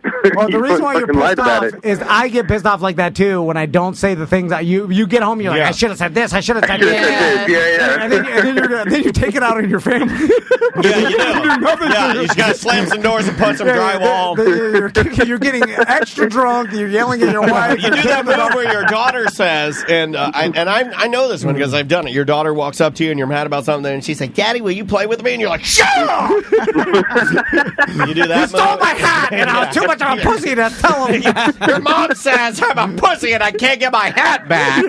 So no, I don't want to play with you. Because you know what? Then I tell Maisie, I'm like, you go get my hat. You're brave. You know what it reminds you of? It's like when a bully steals your hat and you get home and your dad's like, go back there and take your hat back. And then your dad walks you back. And then you're like, oh, fuck. And then you have to go back and the bully, and then he beats you up. And then your dad goes, is there something you wanted to say to Spike, Daniel? And I'm like, yes, sir. And then he's like, go ahead. Give me back my hat, motherfucker. That's good. That's a good start. That's a good start. Throw a goddamn it in there. Yeah, he's pulling your pants down. Yeah, he's fat. Don't let him. He's fat. Don't let him pull his pants down. Grab his dick, Daddy. Grab his dick. So now, pull it. Pull the dick. Pull the dick. You're little. Pull the dick. So, God damn it, you disappoint me. My little midget son won't even grab a goddamn bully's dick. And then he died. that was just 8 years ago. And you didn't get your hat back. Yeah, I did. So what's interesting though is since you live only like 10 houses down, like this is the dumbest story ever. Does this guy have the balls to like wear the hat and mowing his lawn again? Well, because he's claiming it's I don't think so. He's free and clear now. Yeah, he is. He's free you walked away. Now. He won. Sam's right. He won. So how do you get back at this guy? Like, do you? I'm gonna just keep on letting my dog like shit in his lawn. And, I gotta do it at night. So I tried it last night, but my dog didn't have the shit. And I even fed him like rice and everything. I was like, oh, I did like a big old shit, and he didn't. My dog didn't shit. In my fantasy, you work yourself up. You're like, fuck this. You're like, goddamn, you're a pussy. Just go back there and like, you know what you should do? You gotta steal one of his bags. Steal something of his. Yeah. So you go back. You're fucking George Costanza. Steal his clock. You see like the Amazon employee put the package down. You wait. Yeah. You run out. You steal it. You run. Except you're on his Ring doorbell. He calls the cops on you. Or you get that. You're like, I stole the shit. You open up his wife's diabetes medication. There's an ambulance at his house. And you're like, no, and you're trying to sneak it back. It says medical marijuana for children with seizures. And you're like, fuck. You kill one of his. You're like, no. You're trying to run 10 houses down. You're like, I got it too. All over a medium hat. I got your next hat, man. We'll buy you a hat. Yeah. All right, man. I appreciate it, guys. We'll get you a hat. I'm sorry about that. And don't kill the guy. Don't leave the guy alone. He sounds like a insane person. He's wearing it. Yeah, leave him alone. Yeah, he's promoting this, I guess. Everybody on the BDM page just was like, give me his address. Well, shit is on myself and all that. No. Goddamn heathens. By the way, it's the worst place you could have told that story. We'll give you another hat. It's fine. That guy does have some fucking balls, though. It is, yeah. Like, especially because, I guess maybe he thought, like, the person this was intended for will never, ever, like, who moves 10 houses down from the house? I don't think he knew that I moved 10 houses down. Of course not. I just told him that I put him just wrong address. Well, Sean, no sane person wait a minute. moves 10 houses down because it's such a pain in the ass. But wait a minute. You want to move to some, like, who knows? How much are you saving on rent? Yeah, $100, but it's not even worth it. Well, I mean, you could be renting and then buying in the same neighborhood. He said a couple $100. Check this out. A couple $100. I think not worth it. No, it's now he'll never like the hat is that guy's now. Yeah. And I'll tell you why. Because this guy rolled back through, and like Tom said, no sane person will move 10 houses down. When you rolled by, that motherfucker goes, after you left, he was like, God damn, this is a magic hat. Like, this is like rare. Or this is like, he thought it was like something coveted because he thought you drove miles away to come check on your hat. So you boistered, you see what I'm saying? Like, you lifted the level of it. He knew he was the dog shitting guy, and he had the balls to yell at him before, like, don't let your dog shit in the... So he didn't know. Yeah, no, you're right. So he did know. But he probably didn't realize that you were the same hat guy. Like, why are you wouldn't make probably a not, correlation. Anyway, that is funny Well, your friend should have shot him. I'm kidding. I'm joking. Don't do that. Don't take guns anywhere. Why are people driving around with guns? Yeah. Oh, he's from Palaca, so... They like... Escalate a situation. Yeah, they like guns. Don't do that. All right, That's a good way to get hurt. Send us your email address. We're going to send you a BDM What hat, are we going to do with this email address? Oh, yeah. I mean, you know what I meant. Send us your email address, and then I'll email you to a get picture your of a hat. Send it to the right address. Wow. Yeah, make sure you give us the right address this time. Yeah, right? I got this Tony Ray shirt. I'll send you. Hey, it's going to be rare soon as Disney hears this. They're going to sue the shit out of him. You're ruining Tony's life. You really are. I thought we were friends. I know. I'm making a joke. If you thought drinking the wrong beer was bad, wait till the mouse comes You at fuck you. with the mouse. No. You ain't seen nothing yet. They'll fuck me All good. right, let's get do dump him out and get the hell out of here. Dump him out.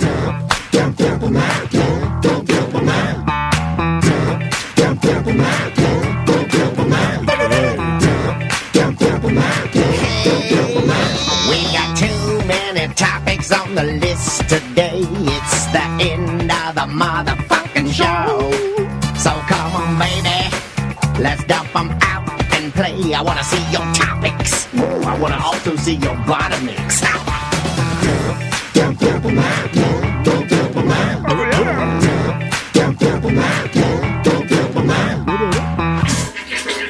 Dump them out. Brought to you by... Oh. Oh, God. Oh, God. Oh, there it is. Okay. There it is. Oh, I feel so much. I feel so Don't much mention better. any sponsor right now.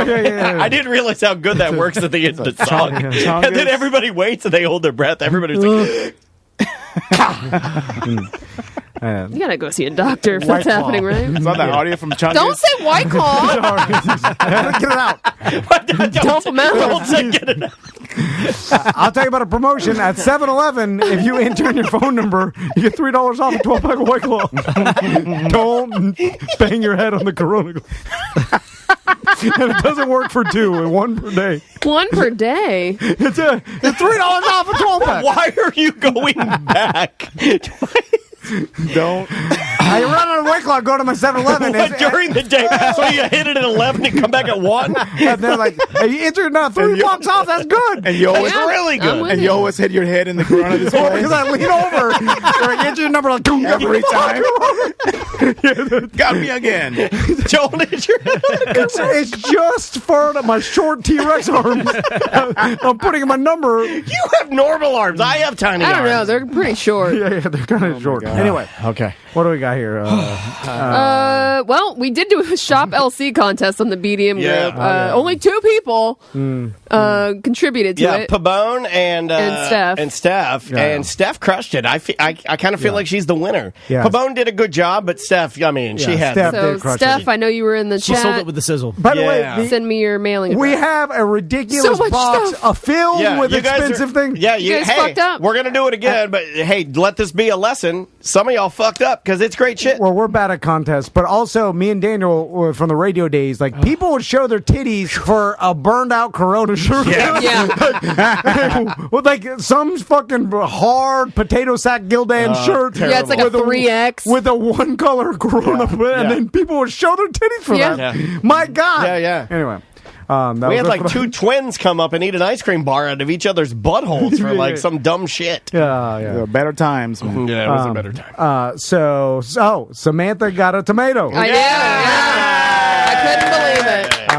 All that shit talking about my tomato plant. And I've neglected the hell out of this plant, and it got a tomato. Apparently you did, but she showed, like, she's like, no tomatoes. And then when she finally showed the picture of this thing's as big as a fucking pumpkin. Out of nowhere. How did you miss it? Did you put it on the ground, or No. is it still on where? Oh, you gotta let it vine ripen. I don't know what that means. Yeah, you got until it turns red. Don't pick it. Oh, I wasn't gonna. Yeah, leave it on there because then it's hanging. Then that's what I do with acne. If it turns like it'll be the most delicious tomato. I'll bring it in. We'll all share it. We'll I all have get like a slice. 6 habaneros grown that you gave me. I have a bunch. They're all orange. I don't know what the fuck to do with them. Eat those. Yeah, you're gonna eat them. You slice them. Slice them up. Eat them raw. Oh my God, that'd be terrible. So I saw a story and I sent it to Samantha, and the headline is horrible. Is this some crazy person that slapped some kid? Racist old lady. Yeah. And by the way, if you slap my kid in the face, I will punch you in the gut with 100% strength. Even if it's a woman? Yes. But now I won't punch you in the face because you're a woman, but I'll punch you in the gut. What a gentleman. But what if I'm If you defending slap my kid? What if I'm defending myself from your son at a Proud Boys rally? Oh, yeah, well, that's fine. Okay. But I'm just saying, like, he's like, I can't believe he's this. pulling me. I'm like, please stop. So when the police arrested this Why did you button your top button on your polo? crazy lady, they stated what they found, and I wanted Samantha to read it so you guys can laugh, because I never I saw this and then I just read the bottom. I was like, that's hilarious. I screenshot it, and then what did it say? So it says, I guess there was a go-kart crash. They were at a game center in Boca Raton called Boomers. The lady's 30 years old, so they're in a go-kart track, right? This some trashy ass white trash shit. Yeah. It's so good. So the boy rear-ended her driving the go-karts, of course. It happens. It says, at the conclusion of the go-kart ride, Zager got out of her go-kart, approached the boy, and slapped him in the face. She also used a racial slur, of course, because it is a place called Boomers. The boy's father said... punch in the gut. Yeah. The boy's father said the collision involving Zager was touched off by another crash that started a chain reaction and led to his son's vehicle being pushed into the woman's, according to the complaint. What happened? Yeah, you hit the back of it was a whiplash crazy. Yeah. Zager told the police she, quote, tapped the boy in the face, but admitted she shouldn't have touched him. The criminal complaint said she was being arrested on suspicion of child abuse. A body search unearthed a tin can of Altoid mints in her underwear. Police said that the tin had a variety of pills that Zager could not show prescriptions for, which led her to also be booked for illegal possession of prescription drugs. She had an Altoid tin can of pain pills. Altoid pussy. In her underwear. Fresh puss. And so I was like, goddamn. Like, so then I was thinking, like, it wasn't in her pocket. Like, she had it stashed in her, like, but I wonder if she did that because the cops got called. Was she bigger? Because, you stuffed that in your front butt. You put it right in your, with that big, you pull your jeans up, like fatter women that are Karens, if you unzip their zipper on their jeans and they pull it open, you just get muff. There's nothing there. It's just like a muff hole. And you can put your Altoids in there, and then eventually the go-kart will vibrate it down where it needs to be. That's exactly what happened. I know you guys are thinking about that right now. That's exactly what happened. I was like, what's trashier than an Altoid tin can of pain pills in your panties? I was like, that's pretty funny. Hey, guess who got stopped and pulled out a line at Disney for a can of Altoids in her purse? My wife. Why? Is that, you're not allowed to have that? It was metal that kept setting off the. Man, I got to tell you, the park's doing it right. I mean, they're extremely strict. My God. They're extremely strict. What's the lemon wedge? Oh, I put that on the list. That is mine. My wife made a dinner this week. It was, shout out to Holobox. One of the things that came up we get those HelloFresh boxes still, so we can cook, but it's a little bit easier. God, I'm still cry laughing. And there was a meal where we made schnitzel, where you pound, a thin pork fillet out, and then you panko bread it, and then you light fry it. Yeah. And we made those, and it came with with the meal a lemon wedge. And I was like, that is something that it's a forgotten thing. Like, I remember going to dinner as a kid, and every meal, if it was like a fancier meal, you would get a lemon wedge and a sprig of parsley at every fucking restaurant. And I just don't. I think what we view as fancy has changed, or obviously that is something that real chefs look at and they go, that's bullshit. You don't need that. But I gotta say, the nostalgia factor to it, like when we sat down, my wife, we always share the task, so I fried up the food and everything, and then she'll plate. So she was plating, and when I came to the plate, the two little lemon wedges sitting there, I don't know, I felt like fancy. Like I was like, oh, this is great. And I squeezed them over my food, and it used to be a garnish that it was familiar to add to all things, right? Like you got a lemon wedge with your meal, and then you either put it in your water or like on your food. Never do that. Like at a fish house, you would get like a lemon wedge. Seafood. You squeeze it over. I don't know if I can call it fancy when I have like rats eating the shit out of them in my backyard. All my lemons and limes. Right. I get it. Citrus trees are bad if you don't like the rodents. But I don't know. Like I wrote it down because I was like, ooh, lemon wedge, I like. So little things like that can add to your dinner, make it a little bit better. What's turkey pot pie? Speaking of dinner. Turkey pot pies. That was not the dinner I had. That was another dinner. And what I wrote down for that one, when I looked at it, I was like, why the fuck does a turkey pot pie that is about the size of, I don't know, softball, why does that thing take a full 60 minutes to cook? 60 fucking minutes. Yeah. There are things because they're frozen, right? You got the frozen ones. Lasagna does the same thing. A lot of things are frozen that don't take an hour to cook. Yeah, you're right. Yeah. It's usually like most of my kids, like if I'm giving them like shit meals of like the chicken sandwiches, stuff, the frozen meals for dinner, it's all 20 minutes in the oven or whatever. Why? Like a pizza. Let's get that crispy flakiness on the pastry, right? I mean, I guess, but it just seems I haven't had a pot pie in I don't know how long. No. You know what? We went with, I told Andrea not to go high dollar. So, but I think. What do you want, banquet?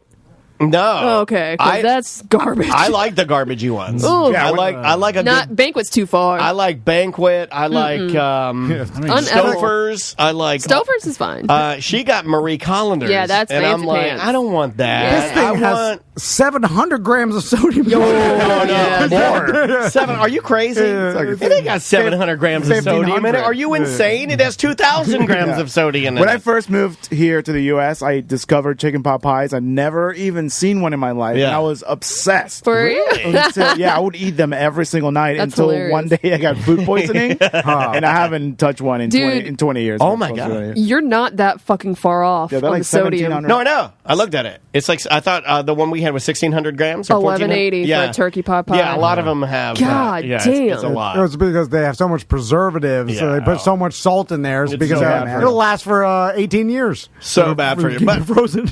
But I don't know, for whatever reason, when it's trash food nostalgia, turkey pot pie, man, my dad, little salute.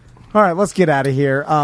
Travis, what do we got? Anything? I know at Hollerbox Yeah, we still got the pint deal over at Hollerbox at their Magnolia Square Market. Pick up anything from them, whether it be a cheese, cold cut, beer, whatever. Pick up yourself a BDM pint glass, or the nice ones with the red bottom. Free. It just asks for one. It helps us because they're like, oh, Tom and Dan listeners are coming. Ooh, I didn't even think they're like Louboutins. They're red bottoms. Yeah. They got they're tinted red on the bottom of the glass. That, and check out our friends, our BDM-owned Six Flags nursery. They got a bunch of stuff over there. They're carrying liquid glass now, so you can get your starter pack over there. They have everything for all your gardening needs, all the tools, all the rocks, mulch, everything. They offer BDM discount. Seth's getting ready to get a nice huge water feature put in there. They do these really nice big vases and stuff like that. So check them out. Yeah, it's Six Flags Mulch in Longwood, and you can go to sixflagsmulch.com. But if you're doing big projects, like I'm about to redo my front yard, I'm going to get a dump truck of topsoil from them. And then it's like within 7 miles is free delivery. So anyway, Samantha, who's on the podcast this weekend? So we're recording tomorrow with Trey Sywick from the Swervy Jones Show, as well as my friend Derek. And we're actually we're going to record our first episode of my little side project, which is a conspiracy theory podcast called You Hear About This One? I cannot wait. And that's also going to be co-hosted with my friend Derek. And we are covering the Paul is Dead theory and the Avril Lavigne body double theory. Oh, cool. And if you want to buy one of Toni Rodriguez's shirt, I think you go to cocothemovie.com. Wow. Search for Disney World shirt. No, this is going to come back to bite me. I'm like, wow, why would you do this? He's really doubling down on this. I'm like, I am your friend. I can't. I don't have enough friends to do that. So I'm just going to sit here quietly. I'm going to thanks for the shirt. Tony's the only one left. I'll ruin that one good. Oh, I still got Jesse from Odang Hummus. I still text him now and again. So if you want to get some of my gear, go to stayyoungsb.com. Just help me out, man. Like, I love my BDM. I love my D, too. I love my D. I'll send you a pic with every shirt. And also, Tony loves skateboarding on YouTube. Yep. And remember, if you go there, you remember their motto. You could have an aneurysm on the toilet. You never know. That is the Stay Young motto. All right, guys. Bye-bye. Oh, wait a minute. I can't publish that. It's mediocre. And now it's time for the Tom and Dan end of the show footnotes. Today you heard music from 430 Steps. Hey, man, what can I say? I just needed to groove a little bit. Hailing from O-Town, you heard their title track, Citizen of Nothing. These guys are always a pick of the week. Friends of Tony Rage, friends of the show, and these guys can fuck up my car speakers with all of their goodness. Thanks, guys. Head over to Bandcamp and grab something from these guys, 430 Steps. More local music? Why not? We've talked about this rad band and their release of a few cover tracks during this time of lockdown from their Quarantunes EP, which you can also snag on Bandcamp. Please do it and support local music. You heard our friends The Pauses with their cover of Dino Jr.'s Feel the Pain. So good.